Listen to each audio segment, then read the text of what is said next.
Greeting you on an overcast day from Forbes Field in Pittsburgh with the opening of the 1970 season for the defending world champion New York Mets. Here at game time, the skies are overcast. It is a rather nippy 48 degrees. Not much of a breeze, not enough to be a factor in the ball game. The playing field, slightly damp, but in pretty good condition. The starting pitchers of this opening day game for the New York Mets, the Cy Young Award winner, their ace right-hander, who last year won 25 and lost only 7, Tom Seaver. And on the mound for the Pittsburgh Pirates in today's opener, also their ace right-hander, a 16-game winner last season, right-hander Steve Blass. Our national anthem sung by Brenda Lee.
Crowd at Forbes Field in Pittsburgh following our national anthem was sung by recording star Brenda Lee.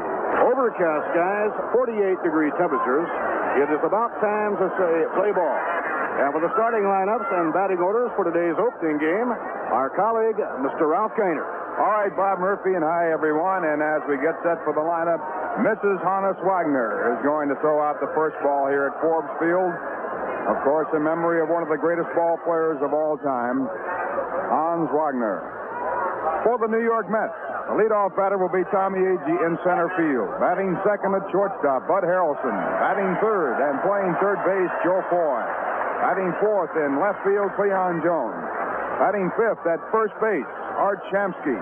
Batting sixth in right field, Ron Swoboda. Batting seventh and playing second base, Wayne Garrett. Batting eighth and catching, Jerry Grody. And the pitcher, Tom Seaver, batting ninth. For the Pittsburgh Pirates, the leadoff batter will be the center fielder, Matty Alou. Batting second and playing third base, Richie Hebner. Batting third in right field, Roberto Clemente. Batting fourth in left field, Willie Stargell. Batting fifth at first base, Al Oliver. Batting sixth and playing shortstop, Gene Alley. Batting seventh, the catcher, Jerry May. Batting eighth and playing second base, Bill Mazeroski. And the pitcher, Steve Blass, batting ninth. Last year, the Mets won the World Series. And in the regular season, they won 100 ball games, lost 62.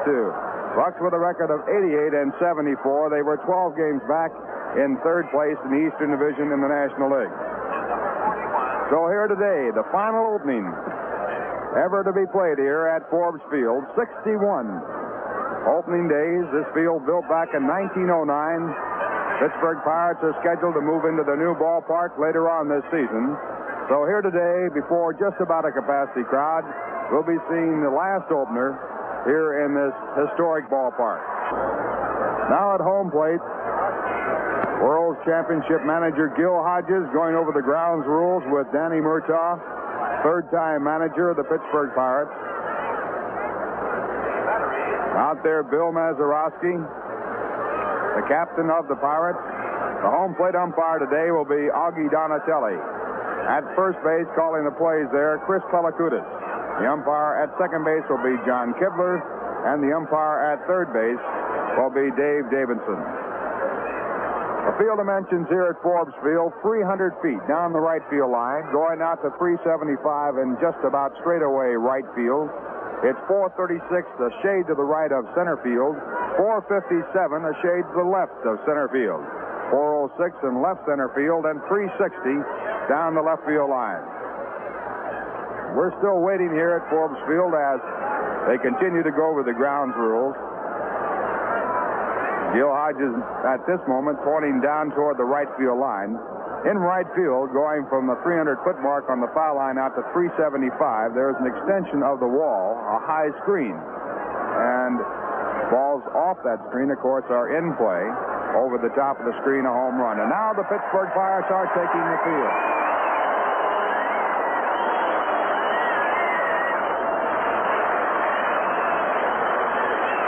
The Pittsburgh Pirates have taken the field. Steve Blass going out to the mound.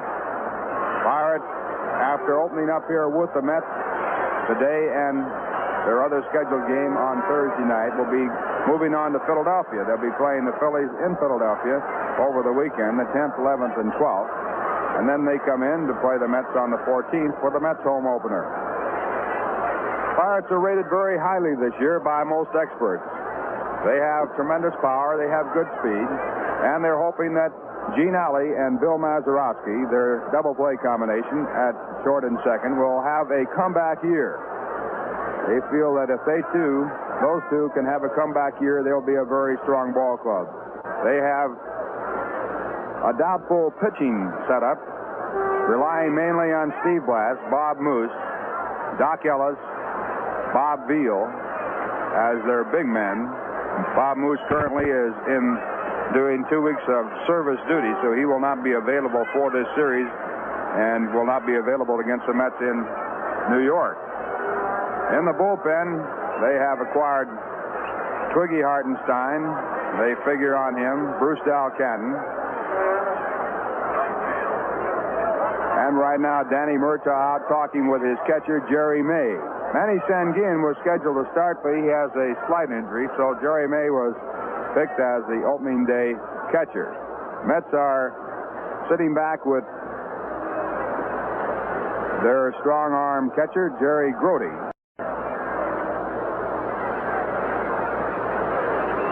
Now the throw on down to second base. Bill Mazeroski with the throw over to Gene Alley, the shortstop, to Richie Hebner, the third baseman. And now the ball back to the mound to Jerry May. And Tommy Agee steps in the batter's box. And we're all set to start the 1970 season. And here for the play-by-play, Bob Murphy. Okay, Ralph. Tommy Agee leading off against right-hander Steve Blass. Tommy, as the leadoff batter for the New York Mets last year, led the team in runs batted in with 76. He led in the power departments with 26 home runs. Tommy hit .271 and was a tremendous contributor as the Mets won everything. A foul ball hit back upstairs, and the new season is underway. On the mound for the Pittsburgh Pirates, their ace right-hander, Steve Blass. Blass has a lifetime record against the New York Mets of 6 wins and 3 losses. Last year, he won 2 and lost 1. Now the right-hander's pitch, low and outside, 1 ball, 1 strike. In the defense for the Pittsburgh Pirates, Al Oliver is playing first. Captain Bill Mazeroski is at second. Gene Alley is the shortstop, and Richie Hebner is playing third. And a high fly ball sliced right down the right field line. Will it stay fair? It is foul. Back into the crowd, a foul ball. And Tommy Agee did not miss a home run by very much. Down the line is 300 feet to the screen. A ball over the screen is a home run. Against the screen, it is in play. In the outfield for the Pirates, and they certainly have one of the best outfields put together in many years, Willie Stargell, Matty Alou, the center fielder, and around and right, Roberto Clemente. Here's the pitch on the way to Tommy Agee. Foul. Back to the screen. No play. For Gil Hodges, Yogi Berra on the coaching lines at first. Eddie Yost is on the lines at third. Pitching coach Rube Walker working in the dugout with Gill. And Joe Pignatano taking care of the bullpen. Here's the pitch to Tommy. A little squibbler down the third baseline. Picking it up is the catcher, May. The throw, not in time. And Tommy Agee beats it out for an infield hit. He took a big swing, and he topped a slow roller up the third baseline. By the time Jerry May could pick it up and throw hard to Al Oliver, it was too late. A swinging bunt for Tommy Agee. Bud Harrelson, switch-hitting shortstop, will bat left against right-hander Steve Blass. Last year, Blass, who's 27 years old, won 16 and lost 10. Now Hebner is in close at third. Bud Harrelson, the batter. Here's the pitch on the way. Low and outside, ball one. Veteran Augie Donatelli umpiring behind the plate. Chris Pellicutis is at first. John Kibler at second. And Satch Davidson is the umpire at third. Overcast skies, 48-degree temperatures. And a throw to first by Steve Blass is not in time. No game tomorrow. The Mets and Pirates play Thursday night here in Pittsburgh. The Mets then will fly to St. Louis for a weekend series. Up goes the leg. Down comes the arm. Low and inside, and Harrelson lays off. 2 balls and no strikes. Buddy opening the season about 15 pounds heavier than he closed the season last year. He wound up at about 145 pounds. And he starts the new season closer to 160. Oliver holds against the runner, Tommy Agee. The 2-0 delivery is hit in the air to center field. Matty Alou coming to one on, and now Joe Foy makes his debut in the National League and with the New York Mets. Foy put together a solid spring training. Gil Hodges and the coaches were satisfied with his play, and they feel he'll make a lot of contributions to the Mets this year. Joe Foy. He had the speed to steal 36 bases with Kansas City last year. And he led the Kansas City Royals in various hitting departments, including runs batted in. Foy, a right-hand batter, hits out of an overly closed stance. Now Blass up in pitching position. There goes the runner, hit and run, ground ball hit toward the hole. Up with the ball is Hebner. He throws to first base in time for the out. He wanted to make a play at second. He juggled the ball just for a flash. Had to give that idea up and go on to first base in time for the out. Mets were playing hit and run on the 3-1 delivery, and now Cleon Jones is the batter. Cleon coming off of a great year. Hit .340, third highest batting average in the National League. Art Shamsky, another 300 hitter, comes out on deck. Cleon is hoping to be able to duplicate the kind of year he had last season, perhaps even be a better power hitter. Cleon, a line drive type hitter. Now the Pirates have the infield a shade to left against Cleon, with Mazeroski playing a very deep second and pulled over towards second base. The pitch by Steve Blass, lined in the air to right field. Clemente racing at full speed. It's over his head, bouncing off the wall, a base hit. Around third and scoring, Tommy Agee, and Cleon goes into second with a run-scoring double. Cleon Jones, his first time at bat in the new campaign, gathers an RBI with a double over the head of Roberto Clemente. Well, Ralph, that's the way to start a new baseball season. No doubt about that ball being hit well. First pitch, line drive to right, and the Mets in front 1-0. Now Art Shamsky. Art had a very courageous and outstanding season last year, bothered by an ailing back during the spring, returned to the minor leagues. He fought his way back and wound up hitting .300. Left-hand hitter. And a line drive that is going to be over Mazeroski's head, a base hit. Cleon will try and score. Clemente's throw is into first base. The run is in. Now Shamsky sliding to second, and he's safe. Clemente threw in behind Art Shamsky, and it backfired. And Shamsky never broke stride. Oliver's throw across the second base was wide, and so Shamsky winds up on second base. A run-scoring hit for Art Shamsky. The Mets now lead 2-0 here in the first inning. And we'll wait for the official scoring. Clemente, instead of throwing home, threw the ball in behind Art Shamsky. Ralph? I wouldn't be a bit surprised, Bob, that Gil Hodges alerted the Mets to that play because Clemente likes to throw behind the runner at first base, and the only way to beat it is to keep on going. If you come back, you're going to be out. And Shamsky did just that and did not fall into the trap. Ron Swoboda takes a curve by Blas at the knees for a call strike. 2 runs are in on 3 hits here in the first inning off Steve Blas. For the time being, we'll score a single for Shamsky and a run batted in and second on the throw. No error has been flashed. Now Blas up in pitching position, delivers low and outside. 1 ball, 1 strike to Ron Swoboda. Leon Jones and Art Shamsky have each driven a run in. Mets would like to make Mets baseball history by winning their first opening game ever here this afternoon. Pittsburgh has had an outstanding record in opening day games. Ground ball hit toward the middle. To his left is Dean Alley, the shortstop. He's up with it, and he throws to Oliver the side to side. 2 runs, 3 hits, no errors, 1 left on. And the score in the middle of the first inning, the New York Mets 2 and the Pittsburgh Pirates coming to bat. Last of inning number 1, and the Pirates now will be hitting against Tom Seaver. Tom starts the new campaign riding a 10-game winning streak. He won his last 10 decisions in the regular season last year.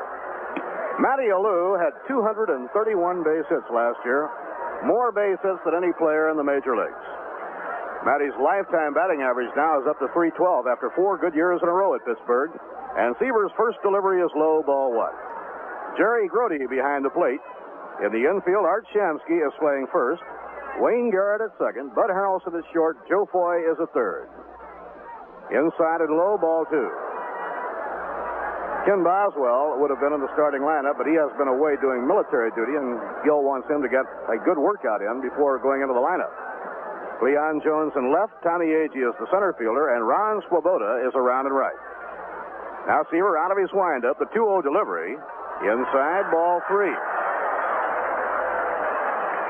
Last year, against the Pirates, Tom Seaver won 3 and lost none.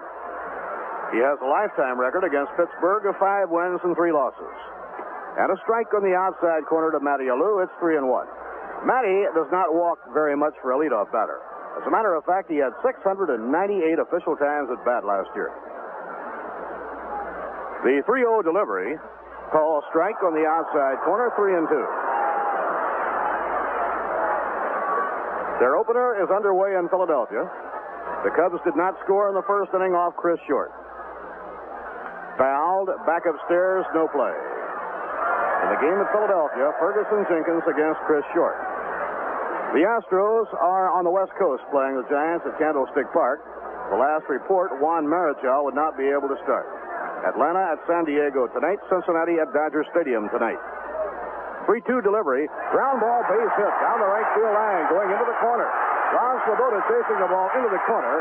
Matty Alou will go into second base with a double.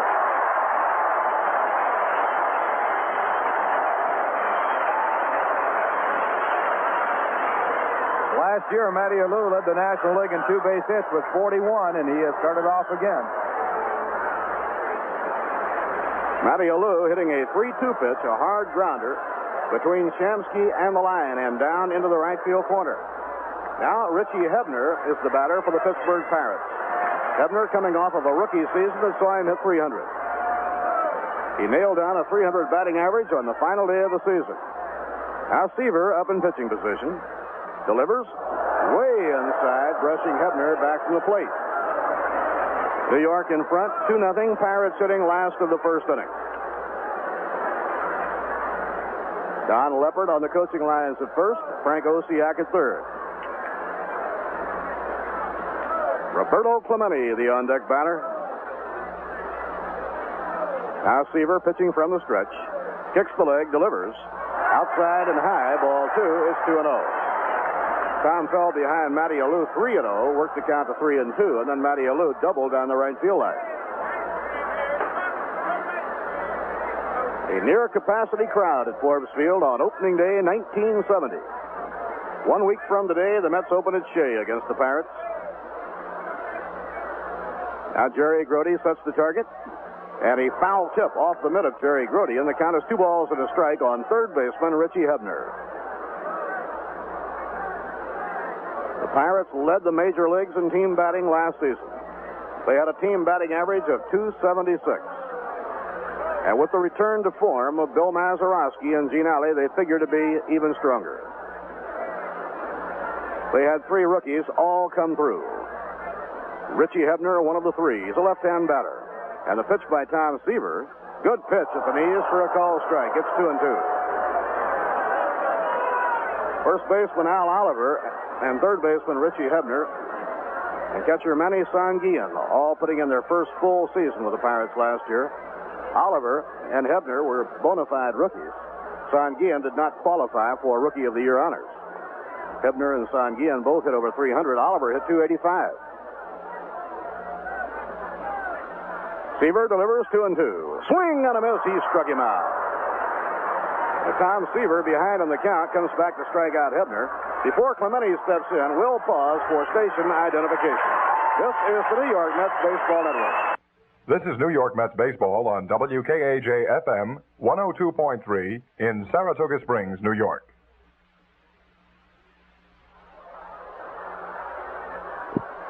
Bob Murphy with Ralph Kiner and Lindsey Nelson.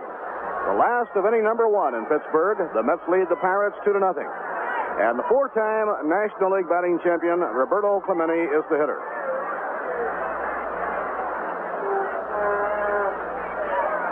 Here's the pitch by Tom Seaver. Low and outside, ball 1. Last year, Clemente hit .345, second only to Pete Rose of Cincinnati, who led the major leagues in batting. Clemente had 19 home runs and 91 runs batted in. Roberto Clemente, right-hand batter. On second base, Matty Alou, 1 man out. Now the pitch by Tom Seaver. Hit in the air to right field. Ron Swoboda galloping in. He decoys it. It's a base hit. Matty Alou is coming home. The throw coming in will not be in time.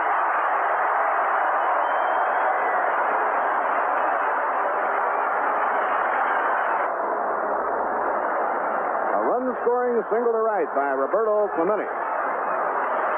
Ron Swoboda tried to decoy Matty Alou, make him think that he could catch the ball, knowing that he couldn't. But Matty Alou did not fall into the trap. He rounded third and sped home. And now Willie Stargell is coming up.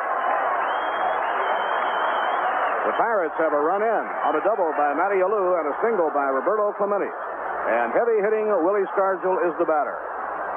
Stargell hit .307 last year with 29 home runs. And the pitch by Seaver, off outside, ball 1. Seaver let up on it.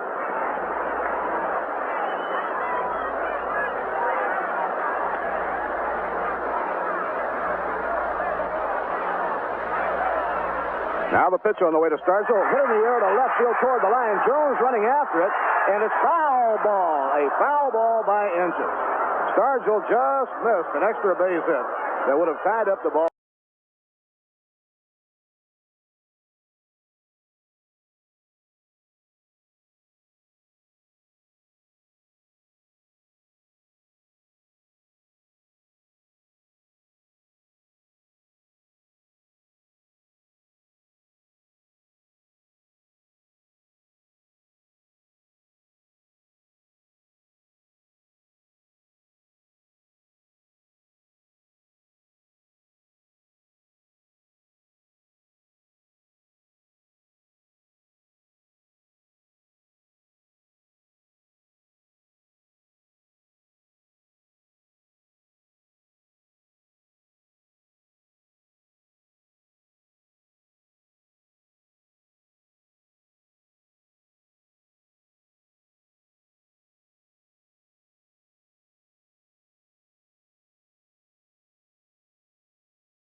Wayne, a left-hand batter, takes the pitch on the outside corner for a call strike. Wayne can play second, short, or third. He has good hands, a good infielder. Wayne starting in place of Ken Boswell. Boswell had been away a few days doing his military reserve duty. Now a breaking ball in the dirt, 1 ball and 1 strike. Garrett had a good spring, and if you'll recall, late last year his hitting improved. He just improved all around as the year went along. He's a good-looking young ball player. Jerry May behind the plate. In comes the pitch. Ground ball, pull foul down toward Yogi on the coaching lines at first base. No game tomorrow. The Mets play the Pirates with Jerry Koosman on the mound Thursday night. His mound opponent, by the way, will be Doc Ellis. Bob Moose is away for the first 2 weeks of the season doing reserve duty. So the Mets will miss Bob Moose the first 2 series. The wind-up by Blast. The pitch is swung and missed, strike 3. He got him with a fastball. For Blast, his first strikeout, and it brings up Jerry Grody.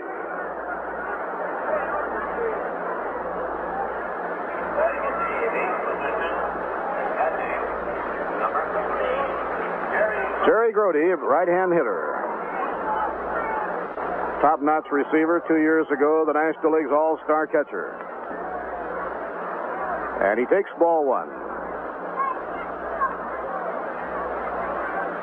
Jerry Grody is one of the young veterans on the New York Mets. Now Blast into his windup, delivers, and a line drive towards second. Mazeroski takes it for the out. Hard hit line drive, but right to the second baseman. 2 outs and nobody on. It will bring up Tom Seaver.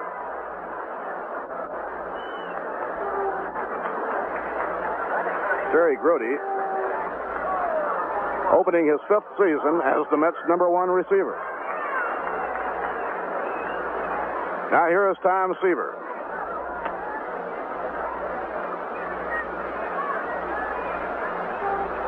Play is being held up for a moment by John Kibler, the second base umpires.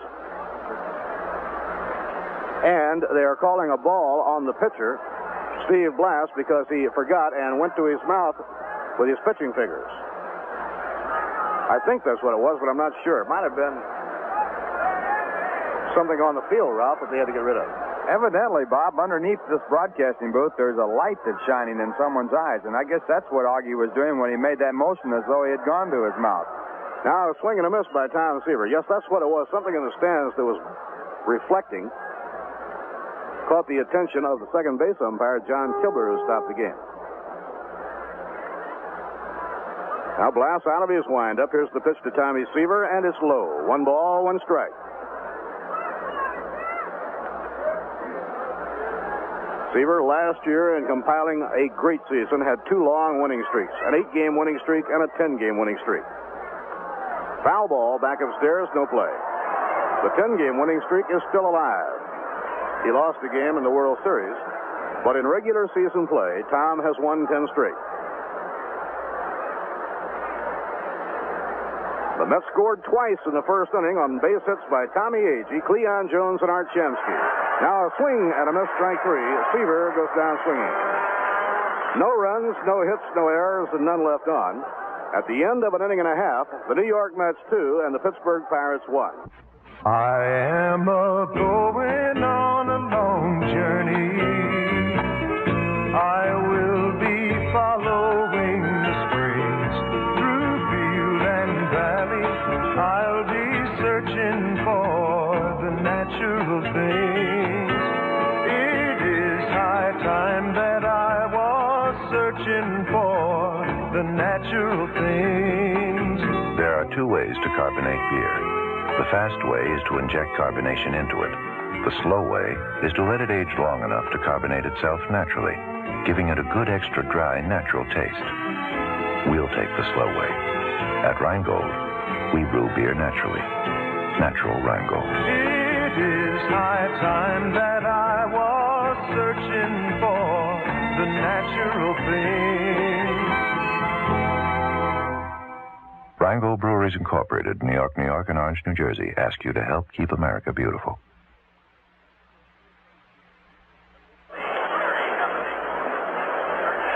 Last of the second inning.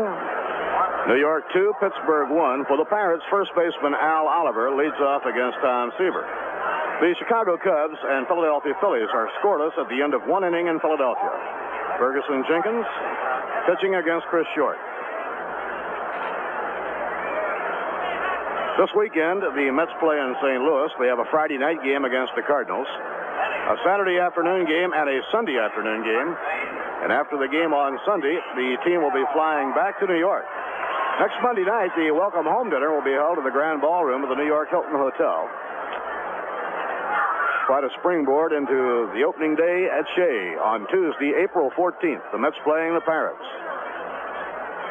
Al Oliver, left-hand batter, facing Tom Seaver, and the pitch is outside, ball one. As we mentioned, Oliver last season as a rookie hit .285. He had 17 home runs and 70 runs batted in. The 1-0 delivery, pulled foul down the right side, no play. 1 ball, 1 strike.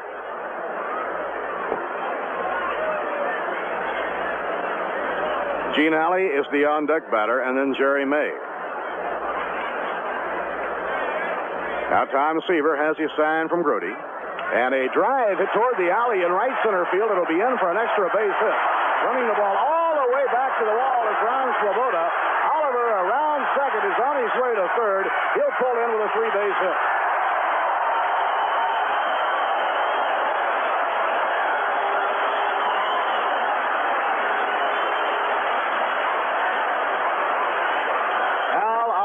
Hitting one perfectly between Ron Swoboda and Tommy Agee. That ball rolled out about 436 feet from home plate. A 3-base hit to right center by Oliver to lead off the last half of the second. Now Gene Alley will be stepping in. Alley missed a great deal last year because of a bad shoulder, but appears to be physically sound for this season. The infield back ready to concede a run. Here's the pitch. Low and outside. It almost got away from Jerry Grody. The Mets have the infield back at second and short, playing Shamsky and Foy even with the bag at first and third. The outfield deep and rather straight away. Alley, a slender right-hand batter waiting. And a fastball in for a strike. 1 ball, 1 strike. Each team now has collected 3 base hits. It appears as though it might be a day the hitters will take over. Now Seaver winds, and the pitch to Alley. Golfed foul, back upstairs, no play. Well, Bob, you know, this has always been sort of a hitter's ballpark. There has never been a no-hit, no-run game pitched in Forbes Field, and if they don't get one pitched pretty soon, there never will be. It's a tough game for a tough ballpark for home runs, but as you say, a good ballpark to hit in for base hits. The 1-2 delivery, swing and a miss, and Alley goes down swinging.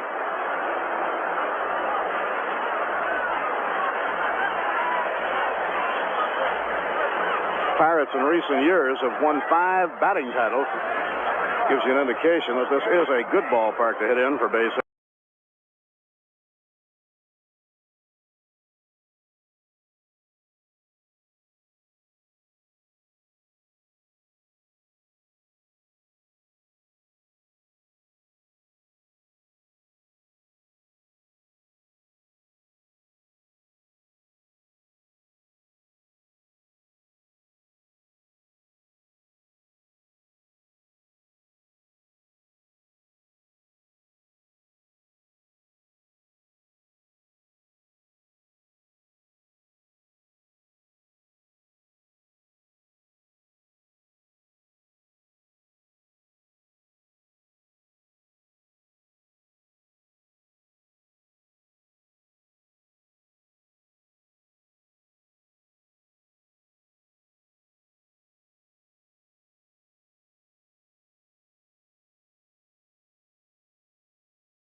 pick up the action in the third inning as they turn on the lights. Ralph Gaynor. Okay, Bob Murphy, and hi, everyone. The lights are on here at Forbes Field, and Tommy Agee batting for the second time. Steve Blass with his first pitch. It's outside, ball one. Tommy, after just missing a home run to right field, topped one out in front of the plate his first time up and beat it out for a base hit and scored the first run of the ball game. There's a line drive to center field off the next pitch, a base hit for Tommy. So he is 2 for 2. The ball fielded by Matty Alou, and the throw on in, and Agee stays at first. That'll bring up Bud Harrelson. Gillette Platinum Plus has the platinum alloy edge that makes shaving smoother, closer, more comfortable than any blade in history. Gillette Platinum Plus, for the shave you've always wanted and more. Bud Harrelson batting left-handed, flat out to center field his first time up. Now again against Blask, and the pitch is low as Harrelson moves out to bunt, and it's ball one. Harrelson in bunting position for the sacrifice try on that first pitch. It's a 2-2 ball game.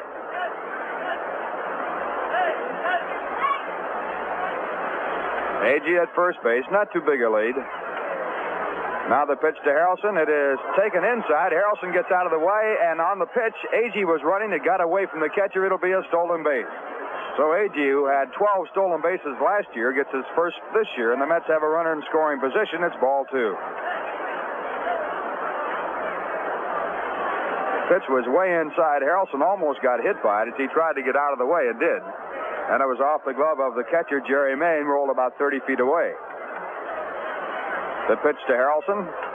Check swing, ground ball hit out toward third base, picked up by Hebner. The throw to first base is just in time, and on the play, Agee goes to third.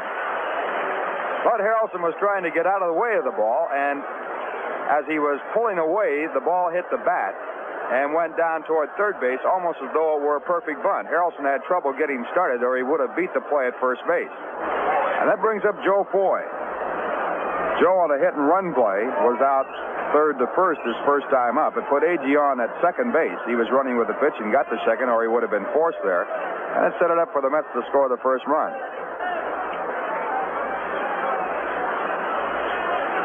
Now the pitch to Foy. It is hit hard to right. It might score a run. Here comes Clemente to make the catch. Coming in is Agee. Here's the throw. It's offline, and Agee scores standing up. So Roberto Clemente, throwing about 30 feet up toward third base, loses a chance to cut off a run at home, and the Mets take the lead by a score of 3-2 on the sacrifice line drive out by Joe Foy. That'll bring up Cleon Jones.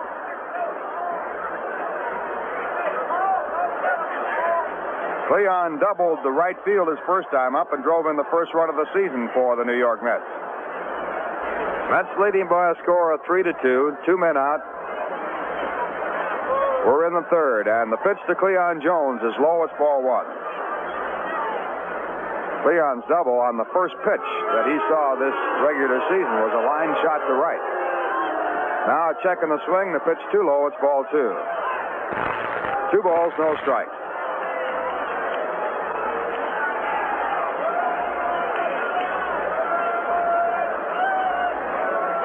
Signs go out. Steve Blass working for the Pirates, and at 2-0, the pitch to Jones is taken in for a called strike.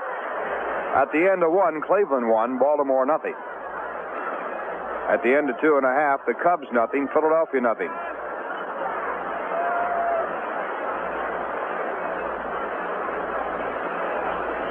And the 2-1 delivery. Jones takes over the inside corner about knee-high, 2-2.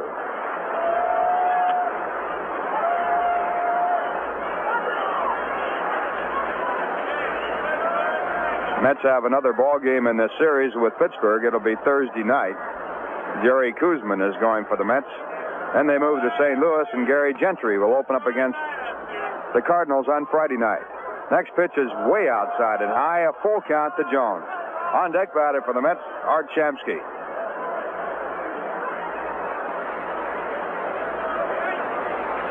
Overcast skies, temperature at game time 48 degrees in Pittsburgh. And the 3-2 pitch. It's in the dirt, taken out by Jerry May, and on the pitch, Jones walks. So the Mets have Jones at first with 2 men out. Cleon with 16 stolen bases last year, led the club in that department. And the batter coming up is Art Shamsky. The walk to first given up by Steve Blask in the ball game. He has struck out 2. He has allowed 4 hits, and the Mets lead by a score of 3-2 with the Mets batting with 2 men away in the top of the third. Shamsky singled to right to drive in Cleon Jones, who had doubled his first time up. And the pitch is hit high in the air to right center field. Matty Alou is making the call, the center fielder, and he makes the catch, and that retires the side. In the inning, the Mets break the tie. They score a run on 1 hit, no errors, and a walk, and 1 man left on. And the score in the middle of the third, the Mets 3, the Pittsburgh Pirates 2. Memorial Day 1969. Mario Andretti wins the fastest Indianapolis 500 ever in his STP oil treatment special. And this year, the STP racing team will be back, trying for a record-breaking 2 in a row. Andy Granatelli will see to that. STP is the racer's edge.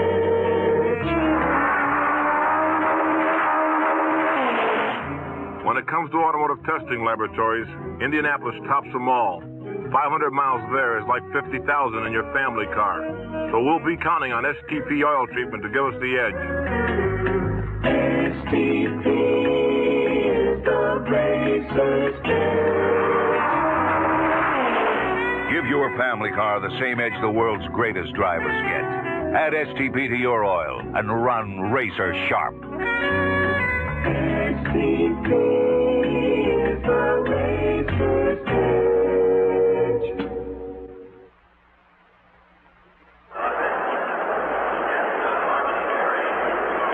We're going to the bottom of the third inning. Mets leading by a score of 3-2 here on opening day in Pittsburgh. And the Pirates coming up against Tom Seaver for the third time. First batter will be the pitcher, Steve Blask. He'll be followed by Matty Alou and then Richie Hebner. Seaver has been reached for 2 runs on 3 hits. Tom, a 25-game winner last year. And the first pitch to Blask is swung on, strike 1. Augie Donatelli, the home plate umpire, the crew chief of this crew, Chris Pellicudis, the umpire at first base, John Kibler, the umpire at second, Dave Davidson, the umpire at third. 1 strike pitch, a called strike 2. For the ball game, Seaver was in the clubhouse and talking about things other than opening day. Next pitch is low on the count, 1 ball and 2 strikes. In fact, along with Joe Deere, the assistant trainer, we got to talking about a fellow named Chico Rodriguez. Now the pitch back, swung on and missed, and Seaver has struck out Steve Blask. Third strikeout for Tom in the ballgame. That'll bring up Matty Alou. Alou doubled on a 3-2 pitch right down the right field line his first time up. He led the National League in doubles last year with 41. Had 231 base hits to lead the National League, batted .331. Had 1 home run, 48 runs batted in, and he fouls the first pitch away at strike 1. Matty Alou last year set a new National League mark for times at bat, official times at bat of 698, breaking an old record of 697 set by a Pittsburgh Pirate player, Woody Jensen. The 1 strike pitch. It is again fouled away, strike 2. Mets leading 3-2. As we were saying about Tom, we got talking about different ball players. Another ball player by the name of Chico Ruiz came up. And Don Hefner, who at one time was a manager for the Cincinnati Reds and a coach for the New York Mets, was his manager. And Hefner coached in the third base coaching box. Next pitch is low, and it's 1 ball and 2 strikes. And he always had a saying that if you didn't do well, you yell in and say, "You can do better than that." And it was a pet expression of his, which he used all the time. Pitch back is hit foul into the stands on the third base side, so the count stays at 1-2. Ruiz was at bat playing for Don Hefner at San Diego, and he swung and missed the 2 pitches. And Don Hefner yelled in from the third base coaching box, "You can do better than that." And Ruiz called time and walked down to Don Hefner and said, "No, I can't." Now the 1-2 pitch. Grounded toward the shortstop. Harrelson will have to hurry. The long throw in time for the out. Alou gets down that line in a hurry, and Harrelson fielded that ball from a deep shortstop position. That'll bring up Richie Hebner, but first we pause for station identification. This is the New York Mets Baseball Network. This is New York Mets baseball on WKAJ-FM 102.3 in Saratoga Springs, New York. Bob Murphy and Lindsey Nelson from Forbes Field in Pittsburgh. The Mets leading 3-2. 2 men away, bottom of the third, and the first pitch to Richie Hebner is fouled off at strike one. Hebner was struck out on a curveball his first time up. Left-hand batter playing at third base. A pitch by Seaver, a slop curve, hit the deep left center field. A long way for Cleon Jones. He's going. He cannot get to it. It is picked up by Tommy Agee, and Hebner goes to second base and holds there as Agee makes a powerful throw perfectly to third. So another extra base hit for the Pittsburgh Pirates. They have had 3 now, and it brings up Roberto Clemente.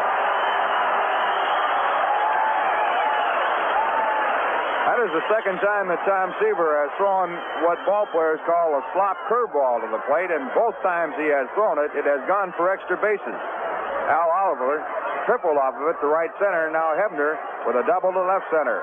Cleon Jones went as far as he could go and tried to make a high dive for it, but he couldn't reach it as he fell to the ground. And Agee had to pick it up out in deep left center field. Now Roberto Clemente in the first pitch. Hit in the air down the right field line. A long run for Shamsky, but the ball is curving foul into the stands, and it's strike one. Clemente blooped the base hit to right field his first time up and drove in the first Pirate run of the year.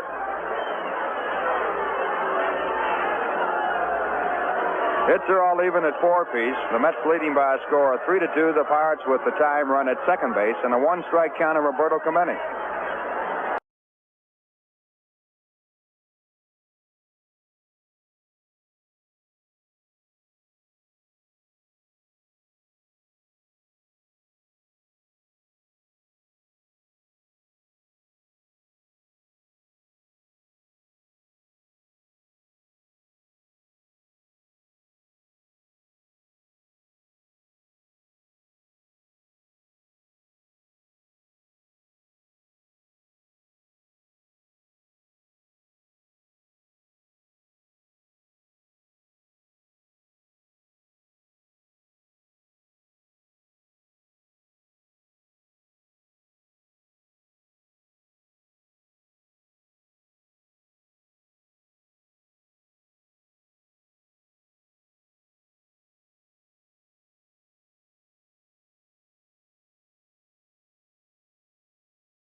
Now Ron Swoboda, the leadoff for the New York Mets. They lead 3-2 after 3, and the first pitch to Ron is low, ball 1.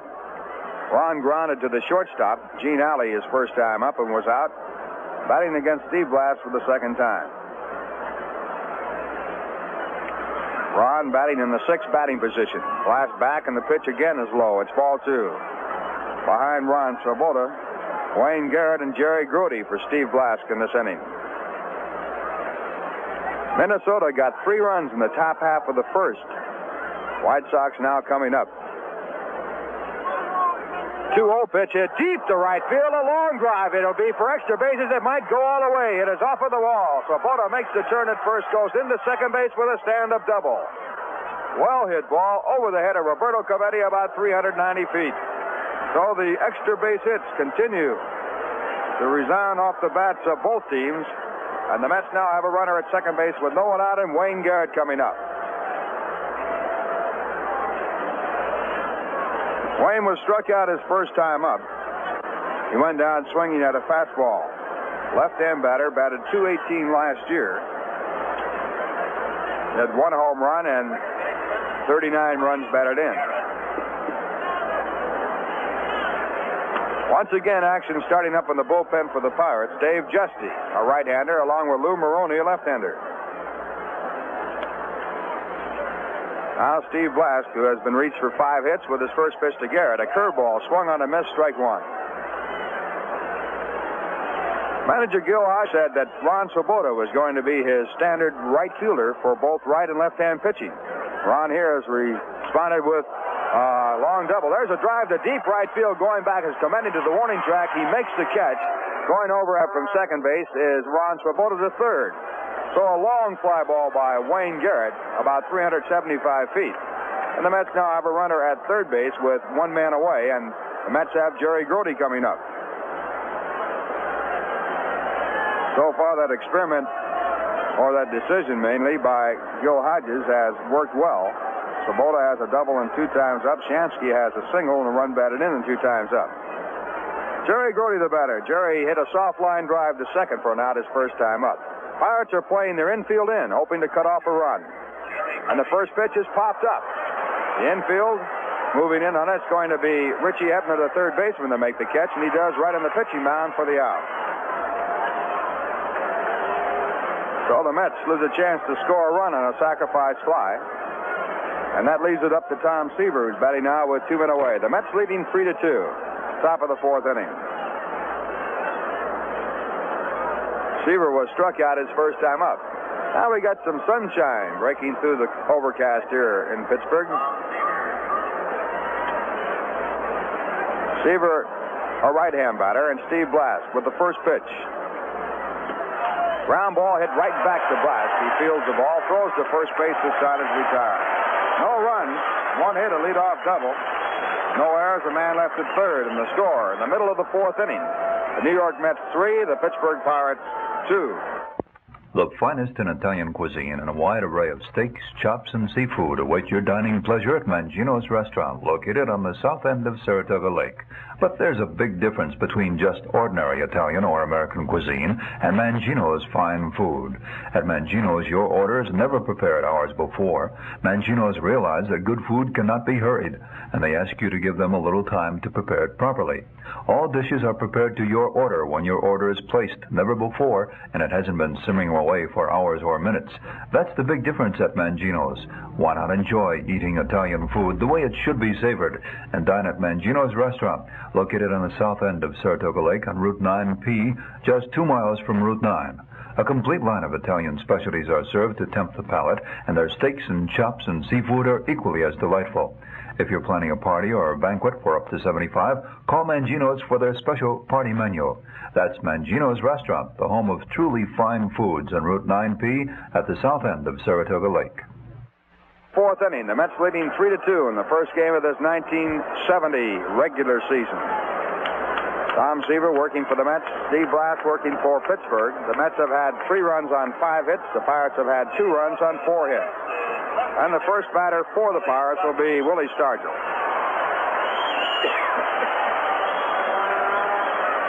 Willie hit into a double play his first time up, grounding to Art Shamsky, who stepped on the bag, and then Roberto Clemente, who was on first, was worked out on a rundown play. Now a high fly ball hit to right field. Ron Swoboda ambling in, gets under the ball and makes the catch. So Stargell pops up a slow curveball, and it's 1 away. Al Oliver will now come up. Oliver tripled the right center field off a curveball his first time up and scored the second powered run when he was driven in on a sacrifice fly by Jerry May. Oliver, a left-hand batter, a .285 hitter last year.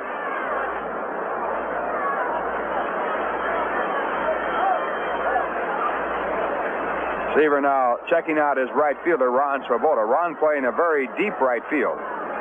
As Bob Murphy told you earlier, this is a tremendously large ballpark. Now the first pitch, and it's ball one. This probably is the largest ballpark in area for playing area in the major league. I don't believe anybody's ever thoroughly checked it out, but it would just about have to be. Next pitch is low. And it's ball two. 2 balls, no strikes. 457 to center field at the deepest point. 360 down the left field line. Now a hard swing and a miss, and it's 2 balls and 1 strike. 300 down the right field line, but it goes out sharply, about a 45-degree angle to 375. Now the 2-1 delivery to Oliver, and it's low, ball 3. 3-1. Mets leading by a score of 3-2.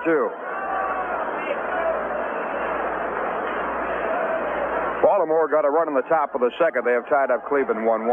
Now a hard swing at a fastball, but the ball fouled off, and it's a 3-2 count as Seaver works against the left-hand batter, Al Oliver. The on-deck batter, the shortstop, Gene Alley.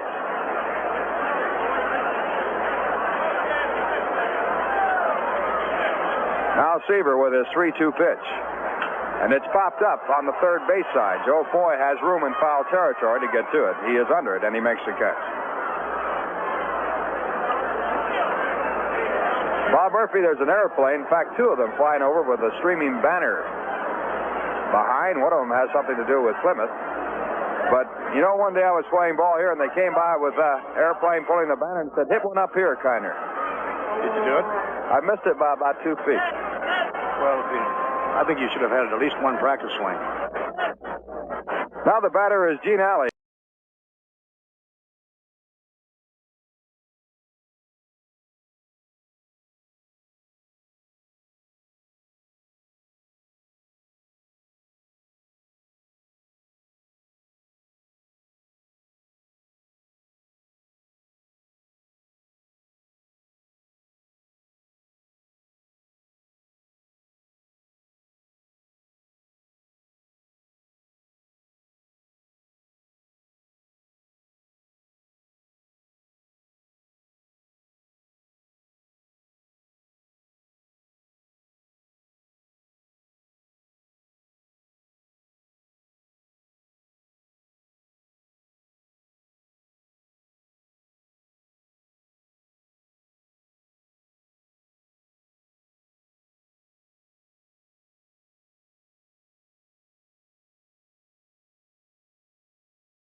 Inning number 5 here at Forbes Field. Mets 3, Pirates 2. Tommy Agee to lead off against Steve Blass. Tommy has 2 for 2 and has scored 2 of the 3 runs for the New York Mets. Tommy beat out an infield hit in the first inning. He singled to center and stole second to set up a run in the third inning. So, an impressive start for Tommy Agee. Now the pitch by Blass, a ground ball hit right at Mazeroski. Maz is up with it, throws on to Al Oliver at first base, 1 out. Bud Harrelson has flied to center and bounced out to third, nothing for 2. J.C. Martin is in the opening day lineup for the Chicago Cubs, catching Ferguson Jenkins in Philadelphia, which would indicate that Randy Hundley is not yet physically ready to play. Taken high by Bud Harrelson, ball 1. Phillies lead Chicago 1-0 at the end of 4 with Ferguson Jenkins pitching against Chris Short. And a slow ground ball off the mound, Steve Blass. He underhands the throw to Oliver, 2 down. So 2 men quickly set aside by Steve Blass, and it will bring up Joe Foy. Joe has bounced out to third and driven a run in with a sacrifice fly. His sacrifice fly in the third inning put New York back into the lead, 3-2.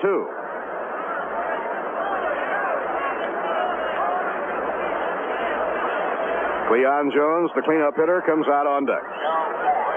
That's 3 runs on 5 hits. They've had 3 left on. The Pirate outfield around to left. And a swing and a miss at a breaking ball, strike 1. Mazeroski has been playing a very deep second base against the right-hand batters and shading them for the most part toward the middle of the diamond. Now Blass delivers, and a half-swing foul ball, right straight back, no play. And Blass now has a 2-strike advantage. One other day opener in the National League today, but starting later, it's on the West Coast at Candlestick Park, Houston at San Francisco. At Candlestick Park this year, they will be playing on a synthetic field. The 2-strike delivery, high and inside. 1 ball, 2 strikes to Joe Foy. No game tomorrow. The Mets and Pirates Thursday night. Jerry Koosman pitching against Doc Ellis. Pitching 1-2. And a change-up breaking ball that's inside, almost a blooper curve. And the count is 2 balls and 2 strikes.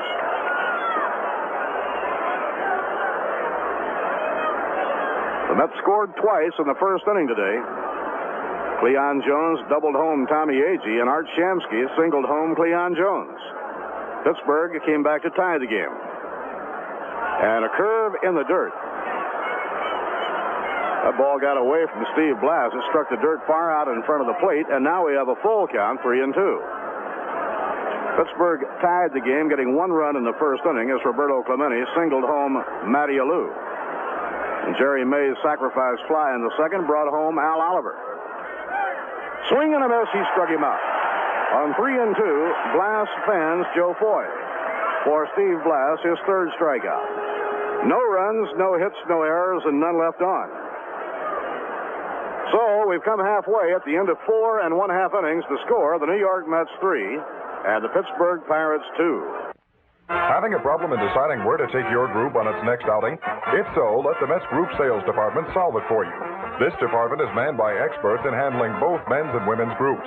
These same specialists encourage community and civic organizations, social and fraternal clubs, youth, family, and athletic groups to take in a Mets ball game and enjoy a day at Shea.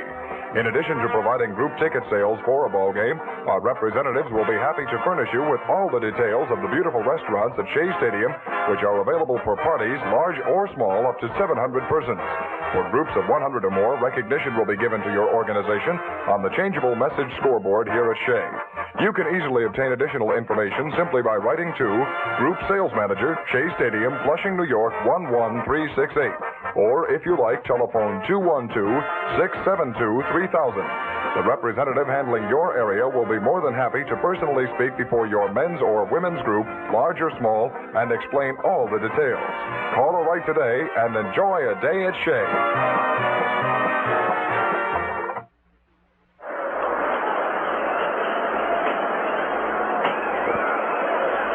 Last of inning number 5, and Jerry May, the catcher, batting 7th in the order, faces Tom Seaver. He drove in a run in the second with a long fly ball to right center, and Swoboda made a remarkable catch to rob him of an extra base hit.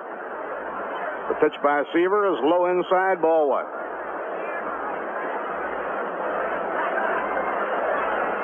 Tom Seaver, 25-7 last year, winner of the National League Cy Young Award and runner-up in the Most Valuable Player balloting. Now the pitch by Tom, a strike on the outside corner at the knees, 1 ball, 1 strike. Mets figuring Jerry May as a pull hitter. Wayne Garrett shaded towards second base. Now Grody provides the target. In comes the pitch. High fly ball hit deep to center. Roaming back is Tommy Agee. Now he's drawing a beat on it, and he makes the catch for the out. That ball jumped off the bat of Jerry May, but it was hit straight away in center field. 1 out and nobody on. Now veteran Bill Mazeroski. Maz 0 for 1, retired on an infield pop-up taken by Joe Foy in the second inning. 15-year veteran from Wheeling, West Virginia, Bill Mazeroski. Tom Seaver smoothing out the dirt in front of the pitching slab. New York 3 runs on 5 hits. Pittsburgh 2 runs on 4 hits. We're in the last half of the 5th inning. We have a near capacity crowd at Forbes Field. Pitch on the way, fouled, back upstairs to the skyboxes, no play. Veteran Augie Donatelli, the crew chief of this umpiring team, and naturally behind the plate on opening day. Second in seniority on this umpiring team is Chris Pellicutis, so he's at first base. Then John Kibler at second, Satch Davidson at third. Pitch taken outside by Mazeroski. Both Mazeroski and Alley missed a lot last year due to injuries. And a half-swing, slow ground ball down the first base line. Seaver picks the ball up in fair territory, tags out Mazeroski. Good play by Seaver. He had to get there in a hurry because the ball probably would have rolled foul before it reached the first base bag. The Seaver left the mound and got to it near the line. 2 outs, nobody on. Steve Blass, the Pirate hurler, coming up. You have to work on Steve Blass. He's among the better hitting pitchers in the National League. He had 1 game against the Cubs last year. He had 4 base hits in 1 ball game. Blass hits right-handed. Now Seaver over the head. Down comes the arm. Line down the right field line. It may go foul. Foul ball. Ball was hit late by Steve Blass. He strung it, but it was a foul ball. One of the grandstand outfielders must have made a good play.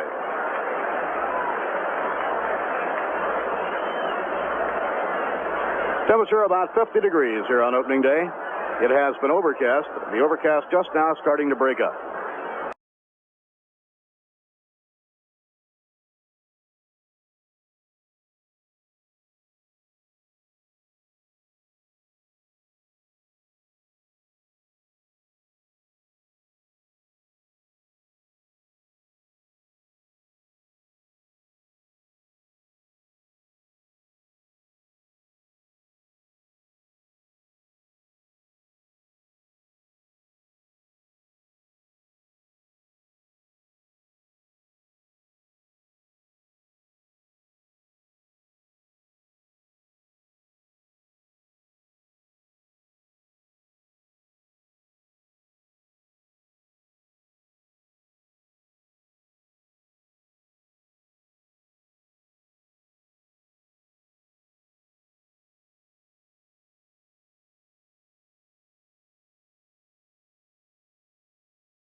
Now Cleon Jones. Cleon doubled a run in the first inning, and he reached on a walk in the third inning. The lights are on.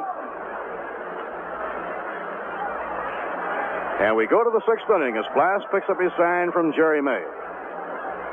Here's the pitch on the way, and it's over. Strike one call. Cleon's double was well hit to right field over the head of Roberto Clemente, and it brought home Tommy Agee. We have had some long shots in this ballgame. And the pitch is taken by Cleon. 1 ball, 1 strike. Ron Swoboda made a truly remarkable catch on Jerry May early in the ballgame to rob May of an extra base hit. The 1-1 delivery. Breaking ball at the knees, a call strike. Both pitchers seem to be settling down. Seaver has now retired 7 in a row, and Steve Blass has retired 6 in a row. The first 3 innings, both pitchers were being hit hard.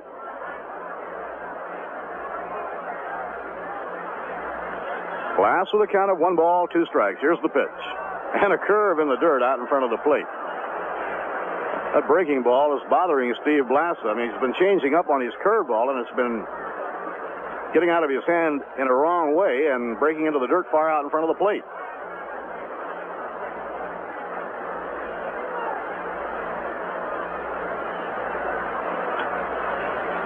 The 2-2 delivery, and it's over. Strike 3 call. Cleon is caught looking.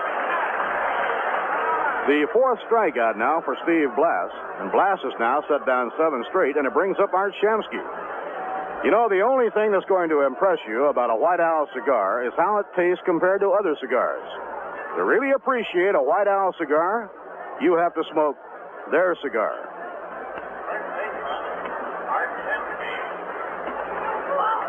Art Shamsky singled a run home in the first inning and skied to center in the third inning. Art 1 for 2 and a run batted in. Mets lead 3-2. And a call strike on the outside corner of the knees.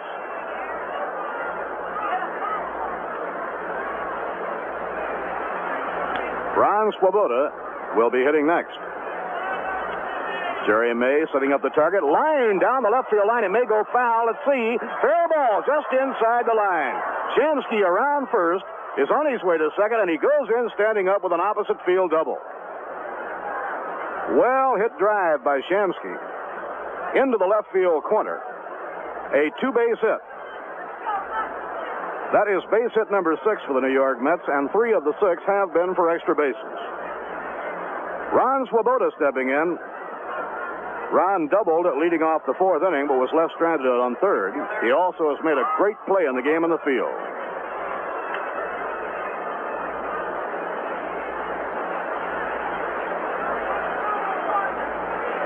Now Blass off the stretch. A swing and a miss by Ron Swoboda. Wayne Garrett is the on-deck hitter.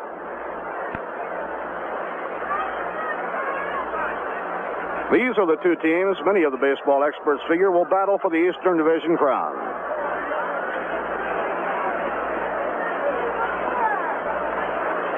Shamsky leading off second. Blass delivers.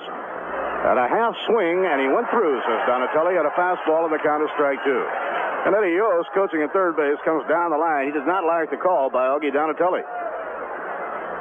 That gives Blass a 2-strike advantage in facing Ron Swoboda.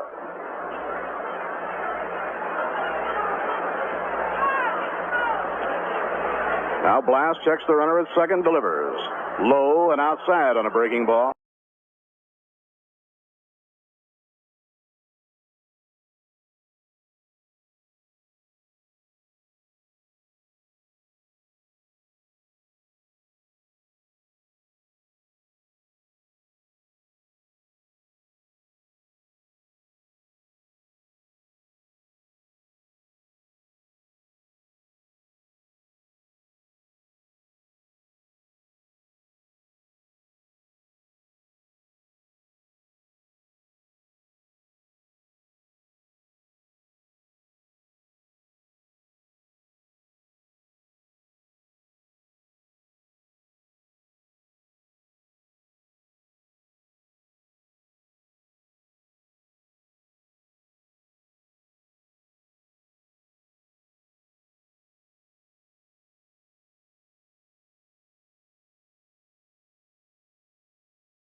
For the Pittsburgh Pirates, Matty Alou leads off in the last of the 6th inning against Tom Seaver. Baltimore and Cleveland tied 1-1 at the end of 3.5 in Cleveland. Dave McNally pitching against Sam McDowell. Oakland at Kansas City not underway. The California Angels and Milwaukee Brewers. California 1, Milwaukee nothing at the end of an inning and a half. Andy Messersmith against Lou Krause. And Detroit plays at Washington tonight. We are being held up for a moment while the ground crew does a little work on the warning track out in right field. In the National League, Philadelphia 1, Chicago nothing. They're going to the 6th inning at Connie Mack Stadium with Ferguson Jenkins pitching against Chris Short. Matty Alou has doubled and scored a run and bounced out to Short. 1 for 2. Seaver into his windup. The pitch to Matty. Inside and low, it's ball 1. Top of the order for the Pirates in the last of the 6th inning.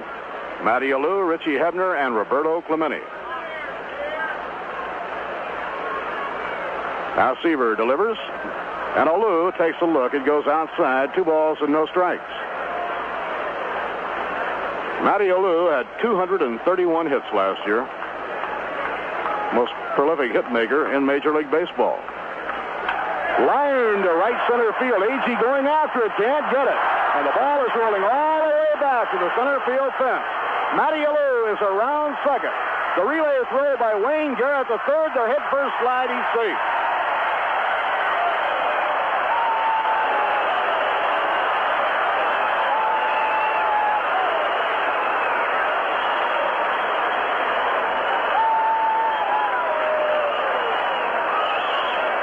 Tying run is on third base, nobody out. Matty Alou hanging out a line drive into right center. Agee tried to reach it, but he could not get to it, and then had to pursue the ball 436 feet back to the wall. And Matty Alou is on third with a triple. Matty Alou now has a double and triple and 3 times at bat. The infield will concede a run. They play back. The batter is Richie Hebner. And a high foul fly going out of play.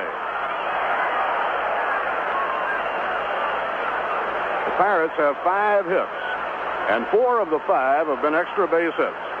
The only single the Pirates have picked up today was by Roberto Clemente in the first inning to drive in a run. All of their other hits have been extra base hits. And a high fly ball into short right field. Garrett is going out. Matty Alou is not tagging up. Garrett makes the catch, and holding at third, Matty Alou.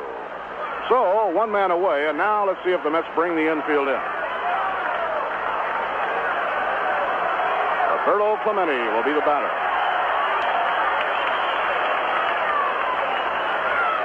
Clemente singled a run in the first inning. And Tom Seaver struck him out with a runner in scoring position in the 3rd inning. Now the left side of the infield comes in. Clemente hits to the opposite field a great deal, and so Garrett is playing him back at normal fielding depth. The other 3 infielders are in. Tom Seaver using the full windup, and the pitch to Roberto. It's over, strike 1 call.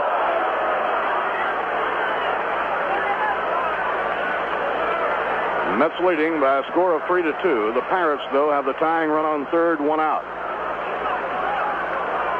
Now Seaver eyes the runner. Matty Alou delivers. A towering pop-up down the right field line. It might go to the crowd. Looking for a play is Shamsky. It's into the crowd. So near and so far. Art Shamsky pinned himself up against the field box railing, tried to reach over and grab it, but it was just out of his reach. Now Tom Seaver has a 2-strike count on Roberto Clemente. Seaver has walked none, struck out 4, allowed 2 runs, given up 5 base hits. The sun breaks through the overcast, and Tom McKenna, the trainer of the New York Mets, brings the sunglasses out. They also take the glasses to Cleon Jones in left field. Sunglasses brought out to Joe Foy and to Cleon Jones. The angle of the sun has the sun right in the eyes of the third baseman and the left fielder. Now the Mets dugout trying to get the attention of Ron Swoboda, and they move Swoboda closer to the right field line. The windup by Seaver. Here's the pitch. Ground ball hit hard. A base hit to left field. The game is tied as Matty Alou comes home. Clemente with his second run batted in. Well, Roberto Clemente picking up where he left off. Now has 2 for 3 and 2 runs batted in. He hit a hard ground ball through the hole in the left field. The game is tied 3-3, and the batter is Willie Starr.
With the score tied 3-3, we go to the 7th inning now, and Tom Seaver is up to lead off for the Mets.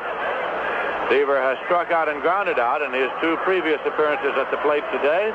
He's a right-hand batter facing right-hand pitcher Steve Blass. Blass was a 16-game winner last year for the Pittsburgh Pirates. The pitch is high for a ball. Blass makes his home in Canaan, Connecticut. Seaver makes his home in Greenwich, Connecticut. Pitch is in for a called strike, and it's 1-1. Tommy Agee is waiting on deck now for the New York Mets. The Mets had a 2-run lead. The Pirates came back to tie it at 2-2. The Mets had a 1-run lead. The Pirates came back to tie it at 3-3. Here's a delivery swung on and missed. It's 1-2. Seaver trying to chop that ball to the right side. Mazeroski is playing him on the rim of the outfield grass at second base. Lights have been on here since the 3rd inning at Forbes Field. Now the pitch swung on and missed, and Blass gets his 6th strikeout of the day. 1 Met out in the 7th, and Tommy Agee is coming up. Joe Gibbon and Twiggy Hartenstein are throwing in the bullpen now for the Pittsburgh Pirates. Left-hander Joe Gibbon. Slight right-hander Twiggy Hartenstein. Agee is 2 for 3, and here's a pitch foul back out of play. Agee singled and later scored in the 1st inning. Singled, stole a base, and later scored in the 3rd inning. Grounded out 2nd to 1st in the 5th inning.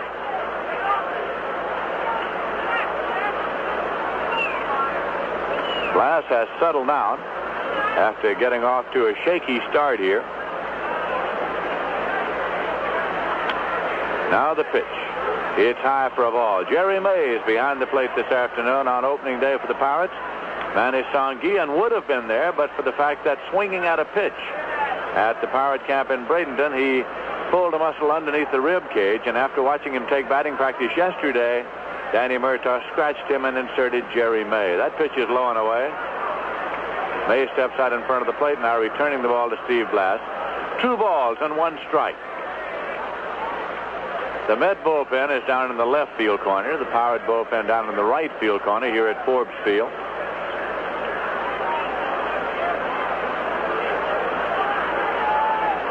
This will be a 2-1 delivery. Steve Blass offers, and it's swung on and fouled off the ankle of Tommy Agee. So the count goes to 2 balls and 2 strikes. Bud Harrelson is on deck. The Mets starting lineup today provided something of a surprise in that Art Shamsky was at first base, Wayne Garrett at second. Ken Boswell was away for 4 days on military reserve duty in Texas, and manager Gil Hodges said yesterday he just didn't think that Boswell would be sharp enough to be in the opening day lineup. Boswell did return late yesterday. There's a curveball in for a called strike 3. Blass with a curveball strikes out Agee for his 7th strikeout of the day. So strikeouts back to back, and now Bud Harrelson's coming up. Fly to center, grounded out third to first, grounded out pitcher to first. Harrelson is a switch hitter batting left. Here's a pitch. Swung on and looped out into right field. It's in there for a base hit. Clemente comes up, plays it back, and Bud Harrelson turns and holds with a looping single to right field.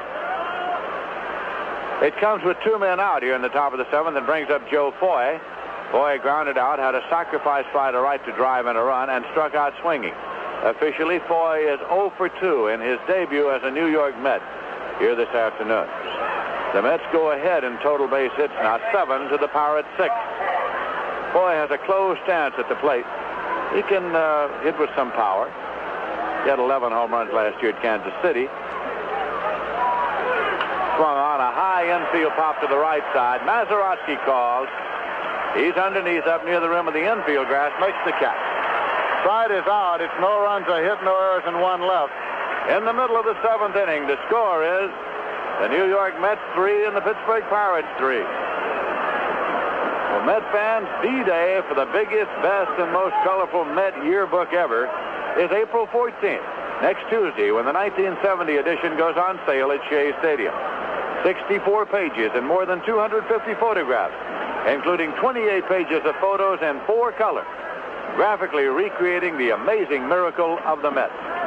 The centerfold is a 2-page picture in rich color of the World Championship team, suitable for framing. In addition to the career records of every player, the 1970 blockbuster edition includes a 4-page World Series section portraying the drama of the classic, climaxed by a full page of the tumultuous celebration scenes in the triumphant clubhouse. All this and more, much more than any yearbook ever had, makes its debut April 14th. It can be purchased at Shea Stadium for 75 cents. Fans who wish to order copies by mail can write to New York Mets Yearbook Department, Shea Stadium, Flushing, New York, zip code 11368, and enclose $1 for each copy, which will also cover the cost of mailing and handling.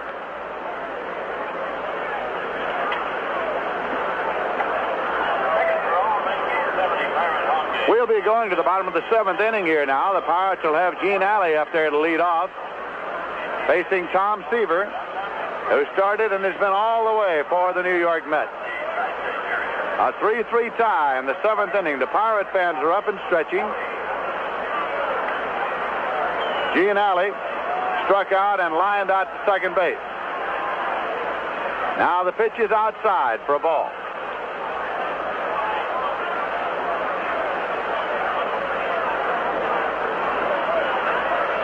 Gary Grody sends out a sign, and here's Seaver's 1-0 offering. It's in there for a called strike. Gene Alley hit .246 last year over the course of a season, much of which was spent on the bench by him because of injuries. He is a former National League All-Star shortstop. Here's a foul ball backing out of play, and it goes to 1-2 to Gene Alley. Jerry May is waiting on deck. Pittsburgh Pirates, one of the hardest hitting teams in baseball, and the New York Mets, the defending world champions, are tied 3-3. Breaking pitch fouled off. And he just got the bat on the ball. It's just what he was trying to do with that one. Thinking it just might catch the outside corner. Knew he couldn't pull it. It's fouled off, and the count is 1-2.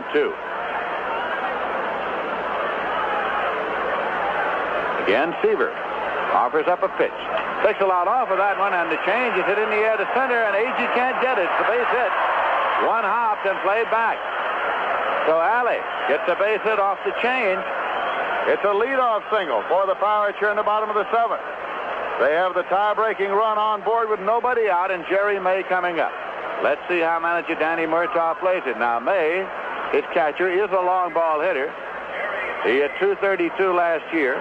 He's the number 7 man in the order. He's followed by Mazeroski. Art Shamsky comes over now to hold against the runner at first base for the Mets. Seaver up and set. Here's the pitch to May. He squares, bunts foul. It's out of play, right down at his feet. So the sacrifice was on. Now, does Murtaugh leave it on the second pitch? Does he switch off and go to the hit and run? Frank Osiak is relaying the sign now to Jerry May. Joe Foy is guarding the line at third, ready to charge. Shamsky is holding against the runner at first. Jerry Grody alert behind the plate, ready to get out there on the possible bunt. The count is strike one to Jerry May. Seaver is working off the stretch, checks the runner. Here's the pitch. May squares, bunts and misses. It's strike two. Now, would he leave it on all the way? Chances are he would not. Chances are he would allow May to swing away. That's what May's finding out now. Meanwhile, manager Gil Hodges has action in the Met bullpen. Left-hander Tug McGraw, right-hander Ron Taylor up and throwing. We're in the seventh inning. This is a two-strike delivery to May. The bunt's not on. He fouls it back with a full swing out of play. So the count holds at 0-2 to Jerry May. He's reading the sign of Osiak again. Chances are he'll be free to swing away from here on out with an 0-2 count. But the bunt was on for the first two pitches. Score tied, 3-3 in the seventh. Now the pitch swung on and popped up foul down the line and left, drifting toward the stands, out of play. Count continues at 2 strikes. The Mets got 2 runs in the top of the first. Pirates got 1 in the bottom of the first and 1 in the bottom of the second to make it a 2-2 tie. In the top of the third, the Mets went ahead again, getting a single in to make it 3-2. Pirates got 1 in the sixth to make it 3-3, and that's where we are just now. We're in the bottom of the seventh, score tied. Here's a swing and a drive deep to left, way back. If it stays fair, it's gone. And it is a foul ball. A foul ball way down over the wall in the left field corner. Jerry May, whom, as we say, is capable of hitting the long ball, rode one out of here, a foul ball. Oh, boy, the count's 0-2 to Jerry May as he comes back to the plate.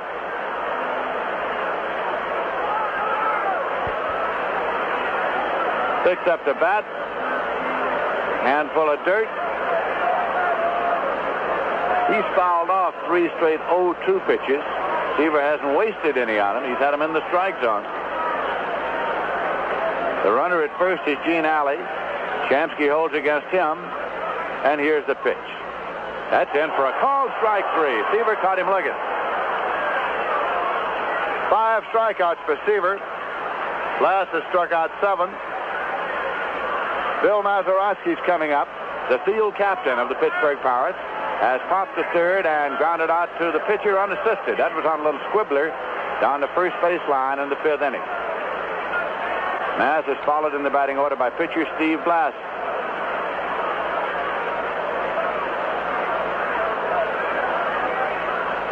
Now Seaver checks and deals. Pitches in for a called strike.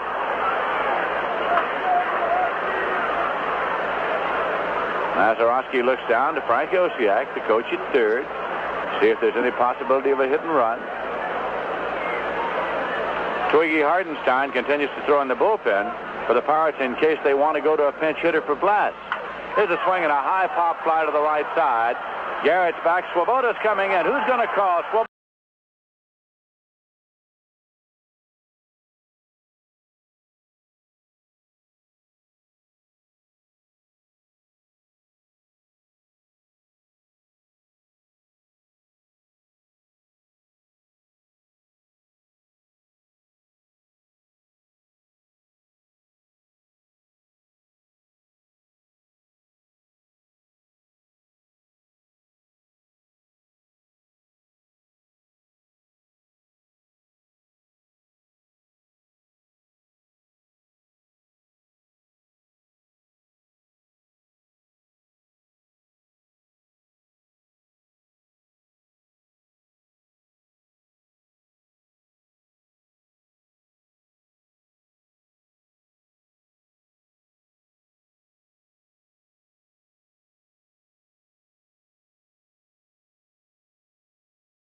The New York Mets are coming up now in the 8th inning, and manager Gil Hodges has sent Mike Jorgensen down to the bullpen to loosen up. Jorgensen's loosening up now. If the Mets get a run, Jorgensen will come in to play first base. So, anticipating the possibility of getting a run here in the 8th, Gil Hodges has sent Jorgensen down to warm up.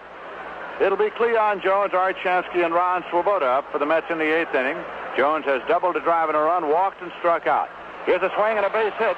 No, it's cut off by Mazeroski, and he makes the play at first in time. Listen to the roar of appreciation from the fans here at Forbes Field. Cleon Jones lined that ball to right, and Mazeroski went back on the outfield grass, gloved it, and threw on in time to retire the runner. Well, Mazeroski's been doing that for these many years here at Forbes Field. And he just robbed Cleon Jones, the first man up for the Mets in the 8th inning. That brings up Art Shamsky. Shamsky's 2 for 3 today. He singled a drive and a run, fly to center, and double.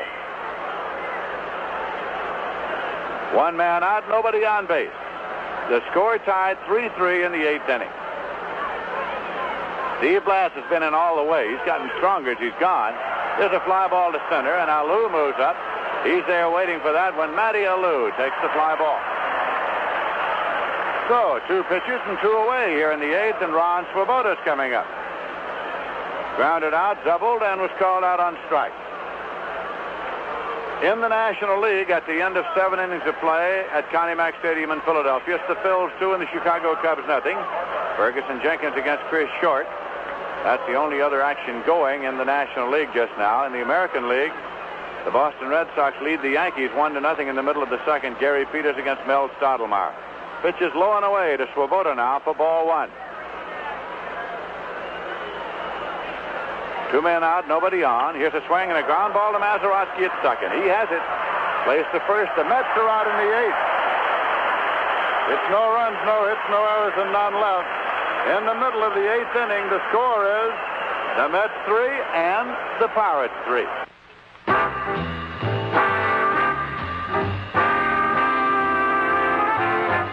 Well, Mets fans, we're into another season, and we hope a really great one for your ball club.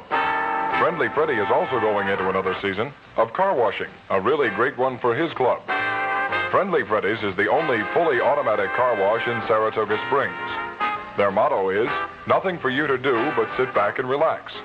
Friendly Freddy's Car Wash offers you the quickest and most convenient car washing service in Saratoga. They're located on High Rock Avenue, 1 block off Lake Avenue. At Friendly Freddy's, they have a facility for everyone. A coin-operated wash for the do-it-yourselfers, the most up-to-date vacuum cleaners, and, of course, the automatic car wash. You just drive in, stay in your automobile, and before you know it, your car is coming out cleaned and, if you like, waxed. All this service for only $1.25. Wax is 50 cents extra. Believe me, Mets fans, this is a bargain with today's inflated prices. Come on in and give them a try. For the New York Mets, Mike Jorgensen has come in to play first base now. So Jorgensen is in place of Shamsky. Swoboda stays in right field. Score tied. We go to the bottom of the 8th, and it'll be Richie Hebner up to lead off the Pittsburgh Pirates. Hebner has struck out, doubled, and popped out so far, facing Tom Seaver, who's been in all the way. Pirates have had 8 hits, and the Mets have had 7. Seaver's pitch is hit deep to right field. Swoboda is in the warning track and makes the catch in front of the wall in right field. So there's one away, and Roberto Clemente is coming up. He's had 2 base hits today. He's 2 for 3. He has driven in 2 of the Pirates' 3 runs. The end of 5 innings of play in the American League. The Cleveland Indians 2 and the Baltimore Orioles 1. Sam McDowell against Dave McNally. The Oakland A's are at Kansas City against the Royals. It's Blue Moon Odom 15-6 against Wally Bunker 12-11. At the end of 4 innings of play, the Minnesota Twins 3, the Chicago White Sox nothing. Jim Perry 20-6 against Tommy John 9-11. Seaver's pitch to Clemente is low for a ball. At the end of 3 innings, the Cal Angels 4 and the Milwaukee Brewers nothing. Andy Messersmith 16-11 against Lou Krause 7-7. The Detroit Tigers are at Washington tonight. Detroit defeated Washington in the presidential opener yesterday. Swinging a ground ball up the middle, and it's going through for a base hit. Clemente has 3. Tommy Agee returns the ground ball. So now Clemente's on at first with 1 man out, and Big Willie Stargell's coming up. No action at this moment in the Met bullpen, but we're going to get some any second. Stargell hit into a double play, fly to right, and grounded into a force play so far today. The score is tied 3-3. That was the 9th hit for the Pirates today. Ron Taylor gets up and begins to throw in the Met bullpen. Seaver works off the stretch to the left-hand batter Stargell. Curveball. It's hit in the air to deep left, but Jones has it lined up. Leon Jones is there halfway. Clemente returns to first. There are 2 men out. That'll bring up Al Oliver. He tripled all the way to the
Mets are up in the ninth inning, and it's the number 7 man in the batting order, Wayne Garrett, to lead off. He has struck out, fly to right, and was intentionally walked. Officially 0 for 2. With the pitcher scheduled to bat third in the inning, Ron Taylor continues to throw in the Met bullpen. Blast with a pitch that's hit on the ground to first base, taken at the bag by Oliver for the out. A scribbling ground ball just to the bag in fair territory. Oliver simply had to put his foot on the bag when he got it. We all want America the Beautiful. Let's not have it another way. The people at Rheingold ask you to keep America beautiful.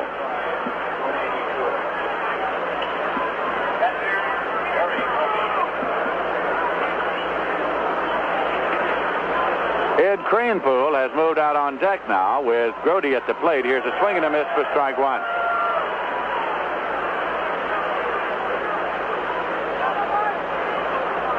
Jerry Grody has gone 0 for 3 today. Ron Taylor still throwing in the bullpen. It's on away for a ball.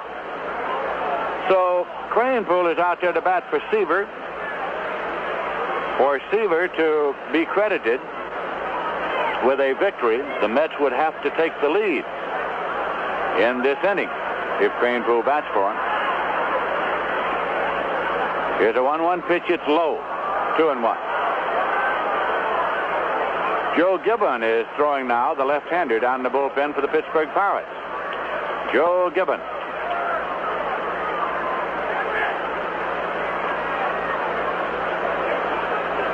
Here's a 2-1 pitch.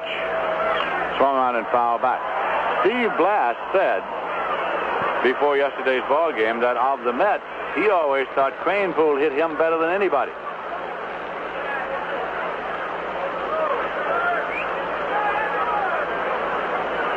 We're in the ninth, and the score is tied, 3-3. The count to Grody is 2-2. Blass with the pitch, swung on and missed. Strikeout number 8 for the Pirate right-hander. So there are 2 Mets out, nobody on. Kranepool is up to bat for Tom Seaver.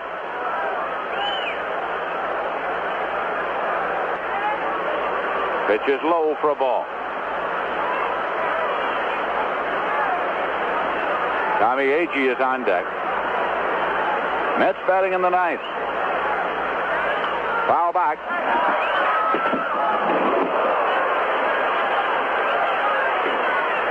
That's one way to get out of the way of it, Ralph. I'll say, Lindsay, that really broke that glass right over here. It hit that glass just to your right. It does that. I was aware of that. 1-1 the count to Kranepool.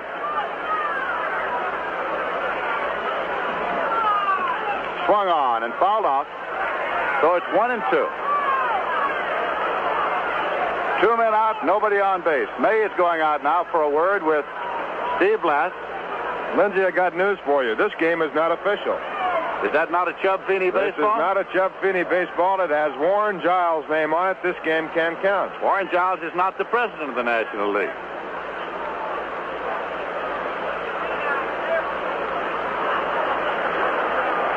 Kranepool now measures his stance. Here's the 1-2 pitch. Swung on and missed. Strikeout number 9 for Blass. The Mets are out in the ninth inning as Kranepool goes down swinging. It's no runs, no hits, no errors, and none left. In the middle of the ninth inning, the score is still tied. The Mets 3 and the Pirates 3. Globe Supply, downtown Saratoga, is the place to go for Raleigh and Roll-Fast bicycles. You'll find a large selection to choose from, and they come in all speeds. Every new bicycle purchased at Globe Supply comes fully assembled and carries a 90-day service and maintenance guarantee. You can also have your bike repaired by experienced mechanics at Globe. For all your bicycle accessories and parts for English or American bikes, shop Globe Supply, downtown Saratoga, open daily from 8:30 a.m. to 6 p.m. Friday night until 9 p.m. John Hancock introduces Rich Man coverage for the not yet rich.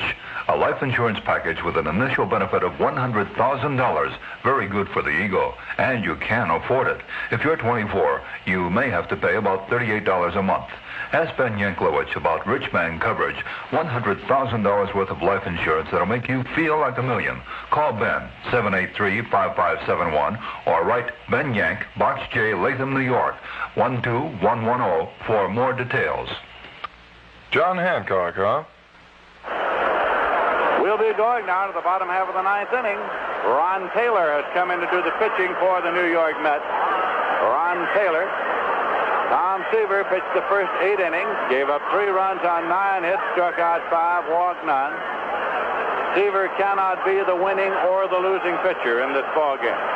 It'll be Gene Alley coming up to lead off for the Pittsburgh Pirates. Score tied 3-3. Ron Taylor was in 59 games for the New York Mets last year.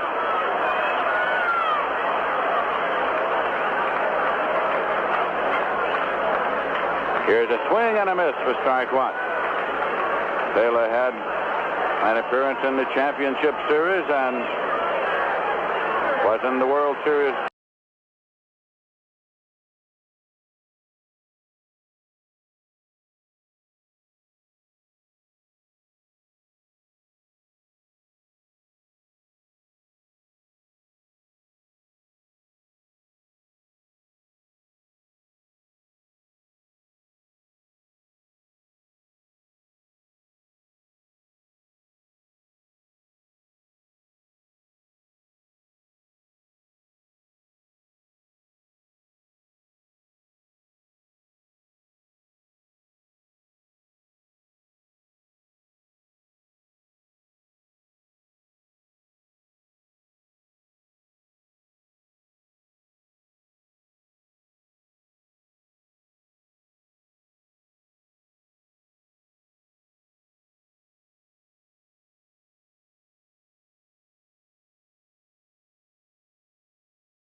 And coming in here now for the play-by-play, Ralph Kiner.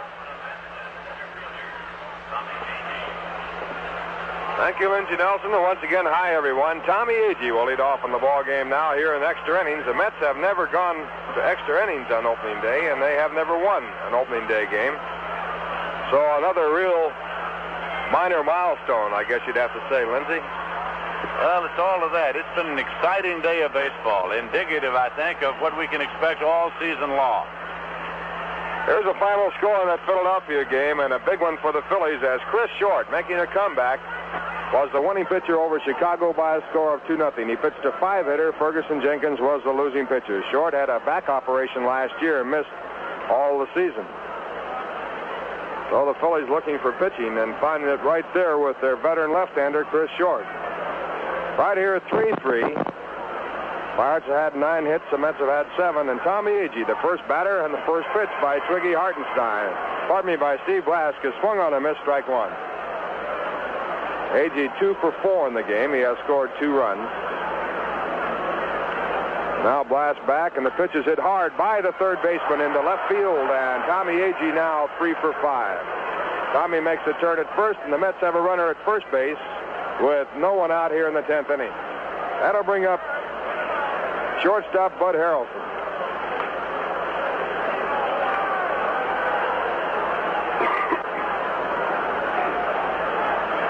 Bud has a base hit and 4 times up. He dropped a single into right field his last time up.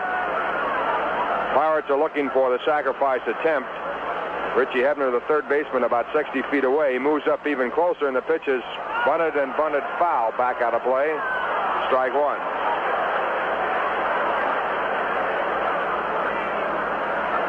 Joe Gibbon and now Twiggy Hartenstein again throwing in the bullpen for the Pirates. Steve Blass going here in the 10th inning. He has outlasted Tom Seaver. Steve won 16, lost 10 last year, and the right-hander now sets. Again, the third baseman in close, expecting a bunt. Here comes the first baseman. The ball is a pitch out, and it's ball one. On the play, evidently, the first baseman, Al Oliver, missed the sign for the pitch out and was charging in. He was nowhere near the bag, and there was no attempt at all for play at first. No one there. Tommy Agee, the runner at first base. 1 ball, 1 strike count. Now Blass with a throw to first base, but Agee back easily. It was a calling card throw, nothing on it. Blass sets up again. And the pitch. It is way inside. Harrelson has to spin around and go to the ground to get out of the way. 2 balls and 1 strike. That ball couldn't have missed him very far, and of course the Mets would have hoped that it had hit him.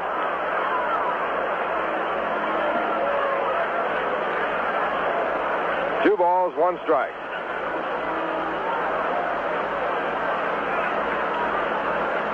Now Blask again sets up. And the pitch. It is bunted out toward first base. It's a good bunt. Oliver makes the tag on Harrelson as he comes by. There was no chance for a play, for force play at second. And Agee is now on at second base in scoring position with 1 away, and the batter coming up in the top of the 10th inning is Joe Foy.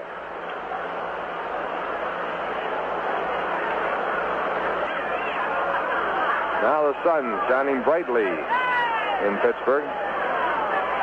This has been, as Lindsay said, an extremely exciting ball game. Here's the pitch. And a curveball breaks over, called strike. Joe Foy punching on it. Strike 1 count.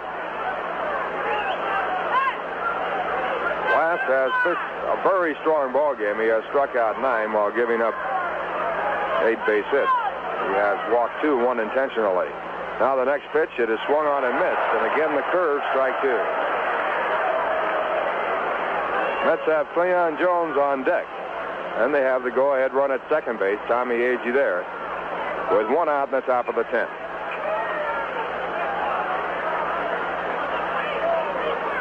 Now the signs are out. And a play on at second base, Agee back easily. Shortstop Gene Alley coming over to take the throw from Blask. It was not even a bit close. 2-strike count. Agee off the bag at second. And the pitch. It is low and away. 1 ball, 2 strikes. Yogi Berra, the coach at first base, yelling encouragement to Joe Foy. Eddie Yost guarding the runner at second base, his third base coaching spot. 1 ball, 2 strikes. Blast. All set to go, and the pitch. It is popped up. The catcher, Jerry May, under the ball, right by his catcher's position, and he makes the catch. So Joe Foy is out. That gives the Pirates their second out in the 10th inning, and it brings up Cleon Jones with the go-ahead run at second base. And we pause for station identification. This is the New York Mets Baseball Network. You're listening to New York Mets baseball on WKAJ-FM 102.3 in Saratoga Springs, New York, the home of the New York Mets. Lindsey Nelson and Bob Murphy from Forbes Field in Pittsburgh. A 3-3 ball game. The Mets with a runner at second. 2 men out, top of the 10th. And the batter is Cleon Jones. Cleon has a double and 3 official times up, a run batted in, and he had a base hit taken away by Bill Mazeroski, the second baseman. And the first pitch by Blask is high. It's ball 1. Cleon also has walked. Right here, Lindsay, a .340 batter off last year's performance. First base is open. And Mike Jorgensen, the on-deck batter, a rookie. Danny Murtaugh is having his pitcher work to Cleon Jones. Now the 1-0 pitch. A check swing ground ball out toward the hole at second base. Mazeroski back in deep right field. He fields the ball, makes the play. Now a play at the plate, and coming in to score is Agee, and he is tagged out, and the side retired. Bill Mazeroski going back into shallow right field to pick that ball up on the ground. He knew he had no play at first base. He turned and flipped the ball home. A little easy throw, the best he could do. It was perfect, right on line, and Eddie Yost, hoping to surprise Bill Mazeroski and the Pirates, had sent Tommy Agee in, and he was an easy out at the plate as the tag was made by Jerry May. In the inning, no runs, 1 hit, no errors. 2 hits, no errors, and 1 man left on, and the score. In the middle of the 10th inning, the New York Mets 3, the Pittsburgh Pirates 3. The finest in Italian cuisine and a wide array of steaks, chops, and seafood await your dining pleasure at Mangino's Restaurant, located on the south end of Saratoga Lake. But there's a big difference between just ordinary Italian or American cuisine and Mangino's fine food. At Mangino's, your order is never prepared hours before. Mangino's realize that good food cannot be hurried, and they ask you to give them a little time to prepare it properly. All dishes are prepared to your order when your order is placed, never before, and it hasn't been simmering away for hours or minutes. That's the big difference at Mangino's. Why not enjoy eating Italian food the way it should be savored and dine at Mangino's Restaurant, located on the south end of Saratoga Lake on Route 9P, just 2 miles from Route 9. A complete line of Italian specialties are served to tempt the palate, and their steaks and chops and seafood are equally as delightful. If you're planning a party or a banquet for up to 75, call Mangino's for their special party menu. That's Mangino's Restaurant, the home of truly fine foods on Route 9P at the south end of Saratoga Lake. We're going now to the bottom of the 10th inning. The Pirates coming up. The score tied 3-3, and a pinch hitter for Steve Blass is going to be Bob Robertson. Bob last year started the season with the Pirates, batted .208, and was sent down to the minor leagues where he batted .261, but with 34 home runs.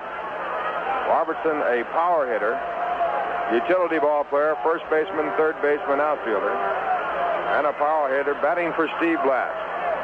So both starting pitchers, Tom Seaver and Steve Blass, are out of the ball game, and the game will be in the hands of Ron Taylor, and later on, if it goes into the 11th, a relief pitcher of the Pirates. And the first pitch to Robertson.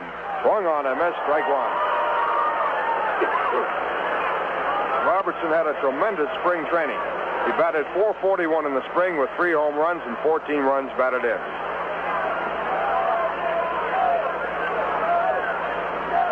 And the pitch. Breaking ball just outside. It's 1 ball and 1 strike.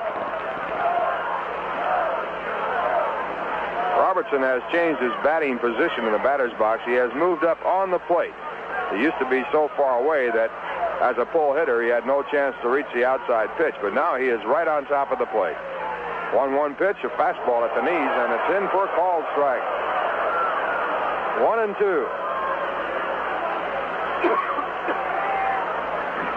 Ron Taylor, veteran relief pitcher, on the mound for the Mets in place of Tom Seaver. Ron came in the ball game in the 9th. Retired the Pirates 1-2-3. Now the 1-2 pitch. It is hit high in the air in foul territory, out of play.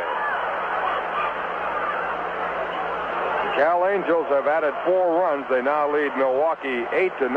That game being played in Milwaukee after 3.5 innings. Minnesota out in front of Chicago by a score of 6-0 after 6. 1 ball, 2 strikes. Taylor again back. And the pitch is just low. It's 2-2. Boston 2, the Yankees nothing after 3. Cleveland 2, Baltimore 1 after 6. The end of 1.5, Oakland 1, Kansas City 1. 2 balls, 2 strikes. Tie game 3-3, bottom of the 10th, no one out. And the pitch to Robertson is hit high in the air to center field. Towering high fly ball. Tommy Agee pounding the glove is under it, and he makes the catch. 1 away in the bottom half of the 10th, and that brings up Matty Alou. Alou has doubled and tripled in 4 times up. He has scored 2 runs, and he's batting for the first time against Ron Taylor.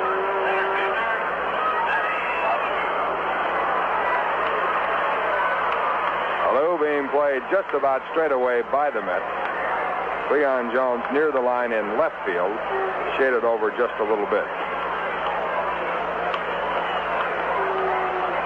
And Taylor's first pitch.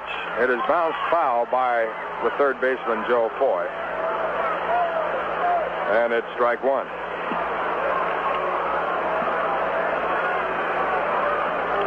Frank Osiak, the third base coach for the Pittsburgh Pirates. Don Leppard at first base for the Pirates. Now the pitch. Grounded right back to Ron Taylor. He takes a one-hopper, throws to first base, 2 men away. Now with 2 men out in the bottom of the 10th inning, the batter will be the third baseman, Richie Hebner. Richie has a double and 4 official times up in the game.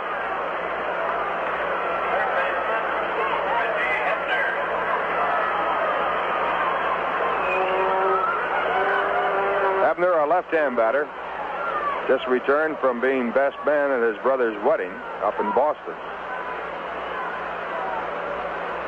And the first pitch by Taylor, high fastball up above the eyes. It's 1 ball, no strikes.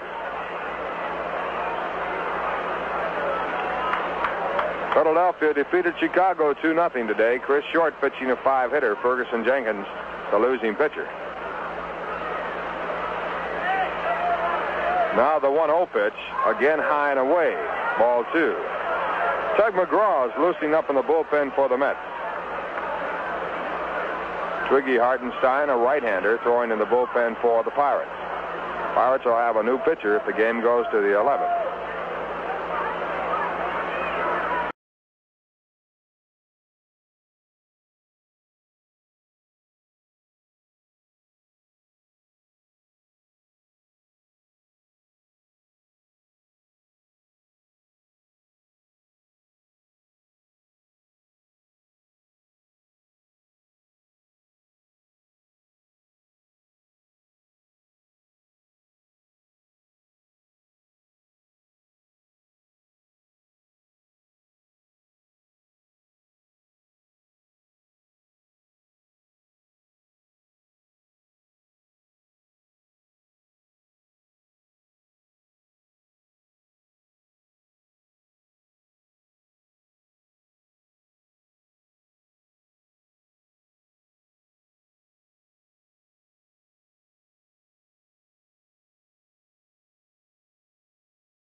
Chuck Hartenstein in the ballgame now as the pitcher for the Pittsburgh Pirates in relief of Steve Blass, who pitched the first 10 innings, allowed 3 runs on 9 hits, struck out 9, and walked 2, one of them intentionally.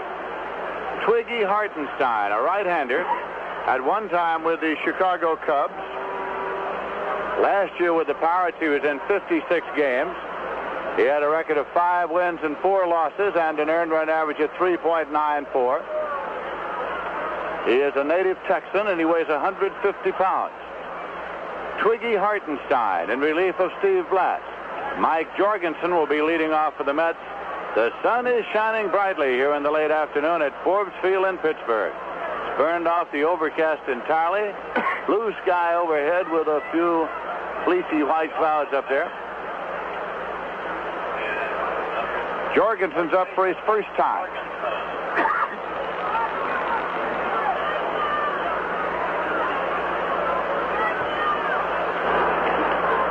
He's a left-hand batter.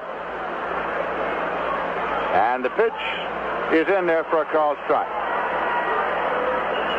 Hartenstein last year against the Mets won none and lost one. His lifetime record against the Mets is 2 wins and 1 loss.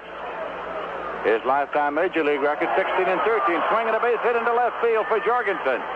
Fielded out there by Stargell and played back. Jorgensen turns and holds with a single to left. So the Mets again have the tie-breaking run on at first base with nobody out, and Ron Swoboda is coming up. Swoboda today grounded out. Double, was called out on strikes and grounded out. Last year, in a memorable appearance here, he had a grand slam home run off Twiggy Hartenstein to win a ball game for the New York Mets.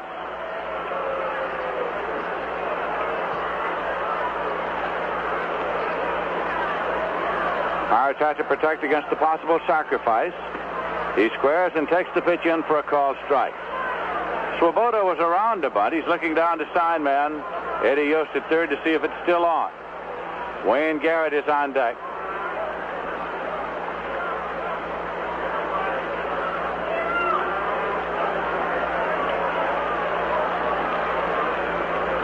Here's the pitch, and it's bunted right out in front of the plate. Play at second base, and he is safe. As the throw was high, Alley had to go up, and Jorgensen slid in underneath. So, Swoboda is on at first, Jorgensen's on at second. It is an error charged against the catcher, Jerry May, on the throw. A sacrifice and an error, and that brings up Garrett now with runners at first and second. They still have to protect against the sacrifice. Score is tied 3-3, and we're in the top of the 11th inning. Garrett today struck out, flied out, was intentionally walked and grounded out. Garrett at the plate and Grody on deck. Third baseman Richie Hebner playing in the cutout of the grass at third now in anticipation of a bunt attempt by Wayne Garrett. Hartenstein working off the stretch. Garrett squares, bunts the ball to the first base side of the mound. The play is at first. It is a sack, moving the runners up.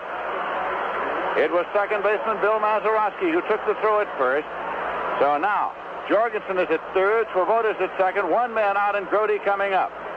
And coming out on deck now is Ken Boswell to bat for Ron Taylor.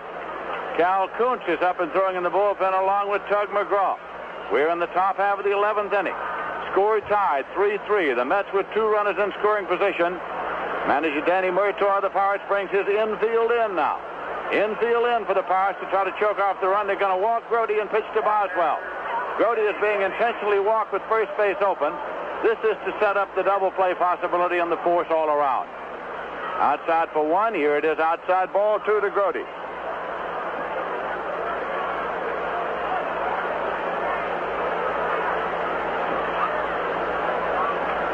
Outside, ball 3. Now the official score says no sack on Swoboda. Here's the pitch outside, ball 4. So the bases are loaded on the intentional walk. Boswell will bat for Taylor. Boswell was not in the starting lineup today because of the fact that he had been away on military reserve duty in Texas. Gene Garber is up and throwing in the bullpen now for the Pittsburgh Pirates, along with Joe Gibbon, the left-hander. It's Gene Garber and Joe Gibbon, and here comes Danny Murtaugh. He might want to make a switch to Joe Gibbon right here, a left-hand pitcher to work to Boswell. Boswell hangs in pretty well with left-hand pitching. Now, Gil Hodges doesn't have to leave him up there. Gil can switch off if he'd like to, as far as rules of the game are concerned.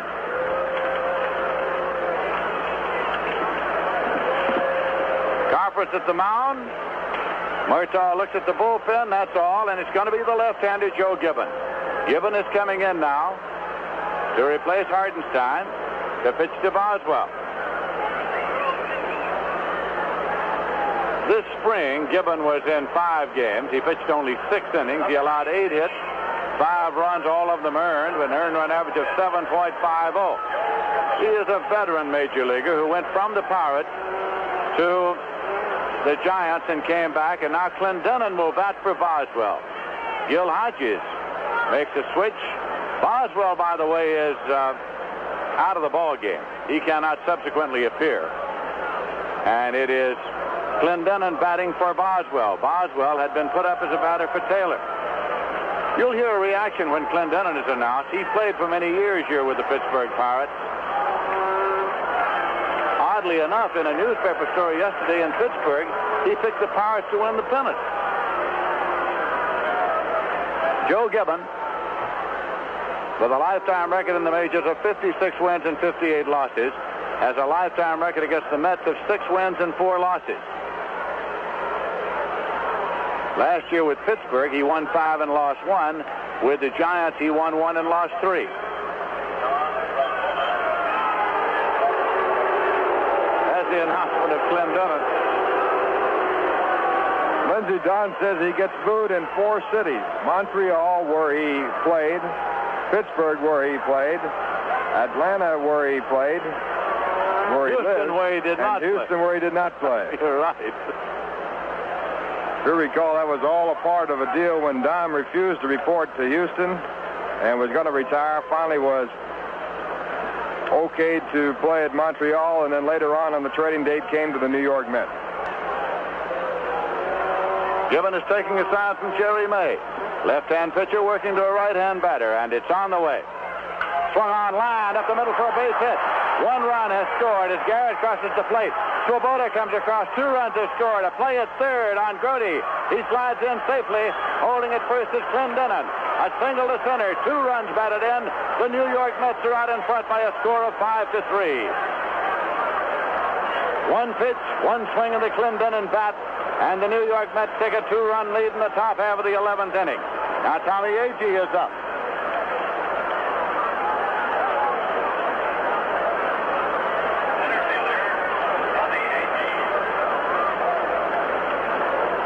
Agee is there. Jorgensen scored and Swoboda scored. Runners at first and third. Here's a swing and a miss for strike 1. So Mike Jorgensen, the rookie, delivered a base hit leading off, and he has scored the tie-breaking run here.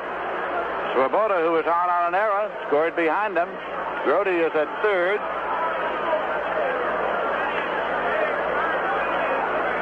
Gibbon sets up. Pitch is low, and it's blocked. Rolls up a third base line, no at bat. It hit in front of the plate and bounded off the chest protector of Jerry May, who kept it in front of him. It rolled up the third base line. No chance for Met runners to at bat.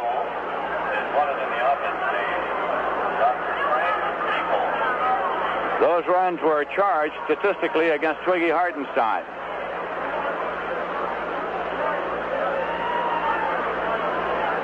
Mets 5, the Pirates 3. Gibbons' pitch is low. Jerry Grody's the runner at third. Don Clendenon's the runner at first. Bud Harrelson's on deck now for the New York Mets. There's a clean base hit up the middle off the bat of Don Clendenon.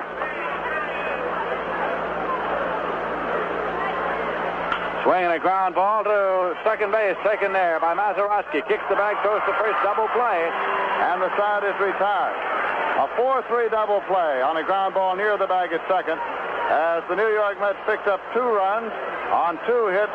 There was 1 error, and there was 1 man left. And so in the middle of the 11th inning, the score is the Mets 5 and the Pirates 3.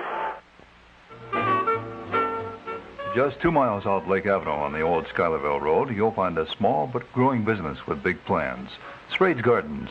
The season is just about to begin at Sprade's, and while it's still a bit too early to do much planting, Ted and Doris invite you to look over their selection of rose bushes. They're available in many new varieties and all potted for you. Prices on rose bushes at Straits Gardens start at just $1.50. They have all the new AARS varieties with famous names like Jackson and Perkins, Star and Ball, and the American Rose, too. Ted Straight also has pansies in the market pack and would be more than happy to save some for you. Straits Gardens, just a little out of the way, but they offer big savings, and the trip is well worth the little time it takes. Keep listening to New York Mets baseball as the season develops. Ted and Doris Straight will have many specials for our Mets listeners. That's Straits Gardens, just 2 miles from downtown Saratoga, out Lake Avenue on the old Schuylerville Road. A small business with big plans. Straits Gardens.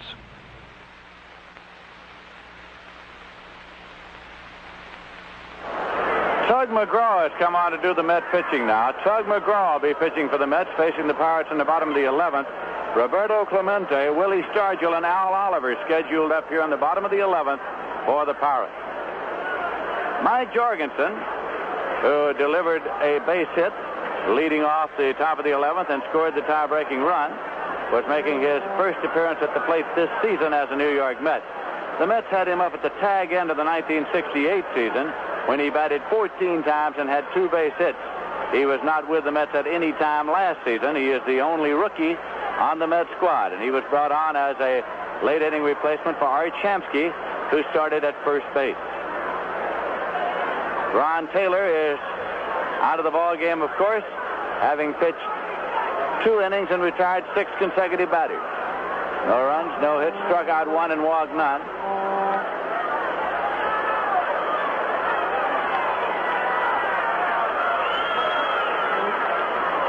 Augie Donatelli is asking the public address announcer to make an announcement asking fans to refrain from throwing debris onto the field out in right field. And here it is.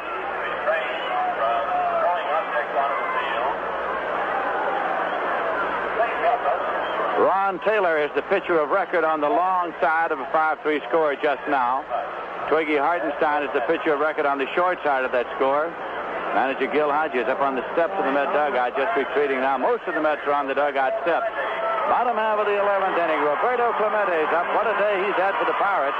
He's 3 for 4, and he's knocked in 2 of the 3 Pirate runs. McGraw's pitch, low for a ball. Nolan Ryan is up and throwing in the Met bullpen now. Nolan Ryan and Cal Kuntz. Hodges yelling something out to McGraw on the mound. Here's the 1-0 pitch, and it's in there for a called strike. It's 1-1.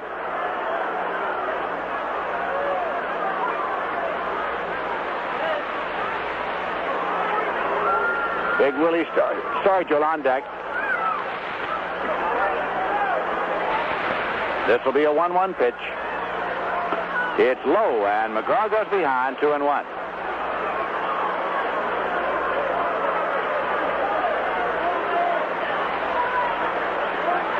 Jerry Goody sends out the sign.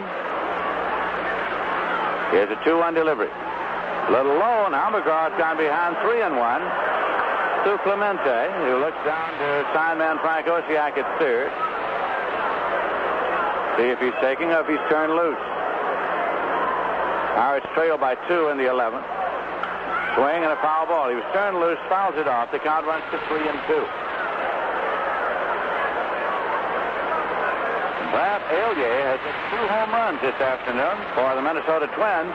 He just came over to them from Ted Williams, Washington Senators, each with 2 men on. Brad Elia, A-L-Y-E-A.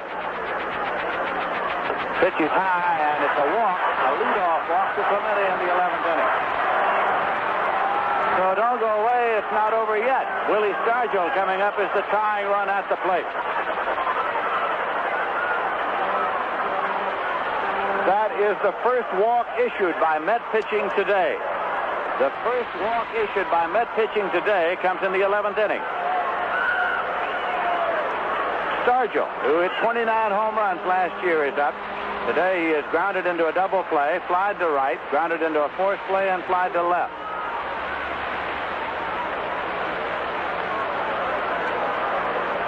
Play is held up once again now as debris continues to be thrown onto the playing field out and right all around Ron Swoboda. And so members of the grounds crew are being sent out there to try to clean some of it up.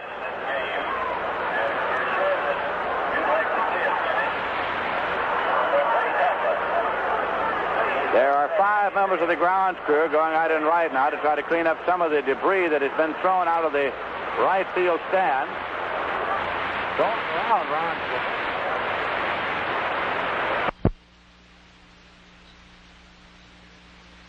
The umpires talk it over at home plate while Chris Pellicudis is out there in short right field. Meanwhile, Tug McGraw continues to throw to try to keep his arm warm. Lindsay, there's a fella coming out with a box that must be, well, I don't know, 3 feet deep, about 2 feet wide, and I hope they're not going to fill that box up. We'll be here till the rest of the afternoon wears out. They could fill it up with what they have out there. Another fellow has a broom, and he is sweeping the warning track. I suppose the most crushed fellow of all must be a youngster who jumped down out of the stands and went across the outfield totally unnoticed and unmolested while they cleaned up the debris. Nobody paid any attention to him whatsoever. Stargell is leaning on his bat at the plate. New York Mets and the Pittsburgh Pirates will be playing here again on Thursday night. We'll be on the air at 8 p.m. New York time to bring you that one. Then the Mets will move on to St. Louis. They'll play Friday night, Saturday afternoon, Sunday afternoon. Then the Mets will come home to New York. They'll open up at Shea Stadium 1 week from today. That's Tuesday afternoon, April 14th, the Mets and the Pirates. Pitching coach Rube Walker has been out for a word with Tug McGraw. Walker's coming back to the dugout now. McGraw continues to throw. Now the grounds crew is leaving the field, and we're just about ready to resume play. The Mets are leading the Pirates by a score of 5-3. The Pirates are batting in the bottom half of the 11th inning. There is nobody out, and Roberto Clemente is the runner at first base as Willie Stargell steps in. There have been no pitches yet to Stargell. Play was suspended before a pitch was made to him.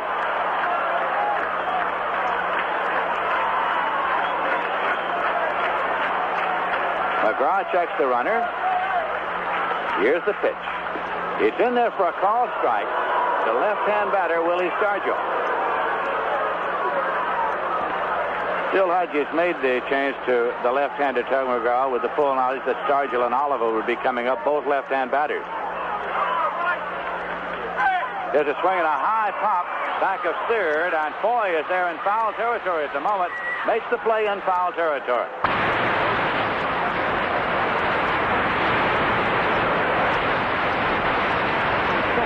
Fouled out to third, to left, and grounded out second to first. This is his second year. Mike Jorgensen, first baseman, playing behind the runner. It's not Clemente's run they're interested in. It's the run at the plate they're interested in. That's the tying run. Here's a swing and a foul ball. Let it come from the dugout. Well, if they're hoping for a play, but they're going to miss the play.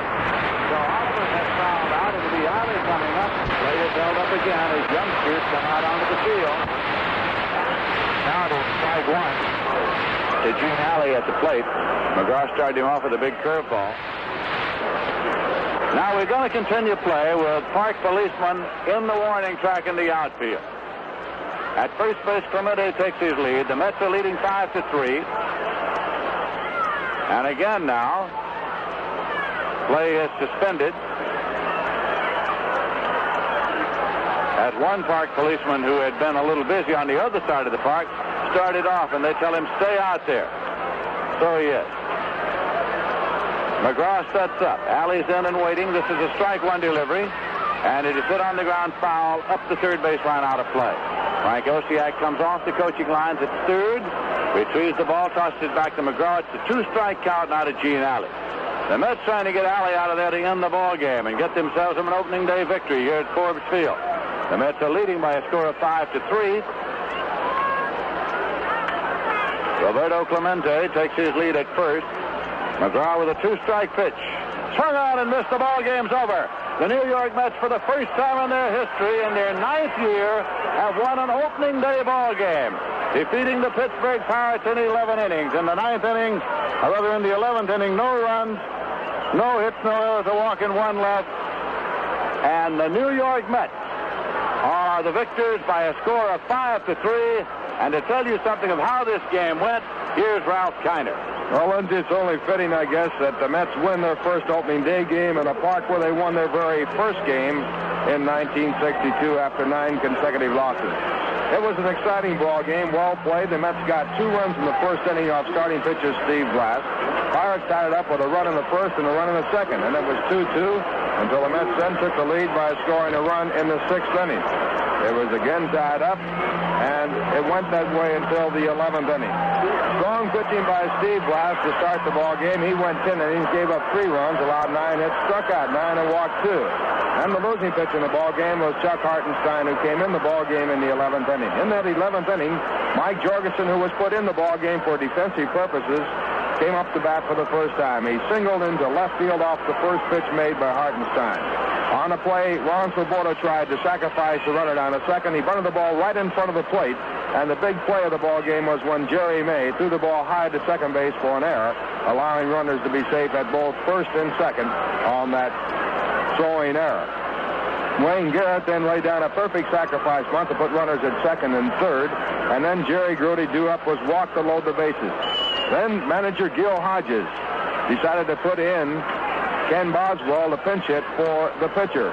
Boswell went to the plate, and then Joe Gibbon was brought in, a left-hander, to pitch to Boswell, but Boswell never got to the plate as he was taken out, and Don Clendenin was inserted in his place. And with the first pitch by Joe Gibbon, Don Clendenin singled sharply through the middle of the diamond to drive in 2 runs and give the Mets a 5-3 victory. So the Mets out here winning their very first ball game and winning it in their 9th year opening day first ball game win. Tom Seaver started for the Mets. He went 8 innings, allowed 3 runs, 9 hits, struck out 5, walked none. Ron Taylor picked up the victory in relief. He went 2 innings, did not allow a base hit, retiring all 6 batters he faced, and Tug McGraw came in the ball game to pick up a save as he worked 1 inning, giving up no hit and allowing no runs. 34,249 saw the ball game, and the Mets now have won their first game of the 1970 season. The line score of the ball game, the Mets 5 runs, 11 hits, no errors. The Pittsburgh Pirates 3 runs, a total of 9 base hits, 1 error, and they left 6 men on base. New York Mets baseball has been a feature presentation of the New York Mets Baseball Network and Rheingold Extra Dry, the beer with a 10-minute head, and was brought to you by STP, the Racer's Edge, and by several local sports-minded businessmen who hope you have enjoyed today's game, and by the staff of WKAJ-FM 102.3 on your dial, who urge you to patronize the sponsors who make these broadcasts possible. Remember, you'll hear all the New York Mets games at home or away night and day on your New York Mets station, WKAJ-FM in Saratoga Springs, New York.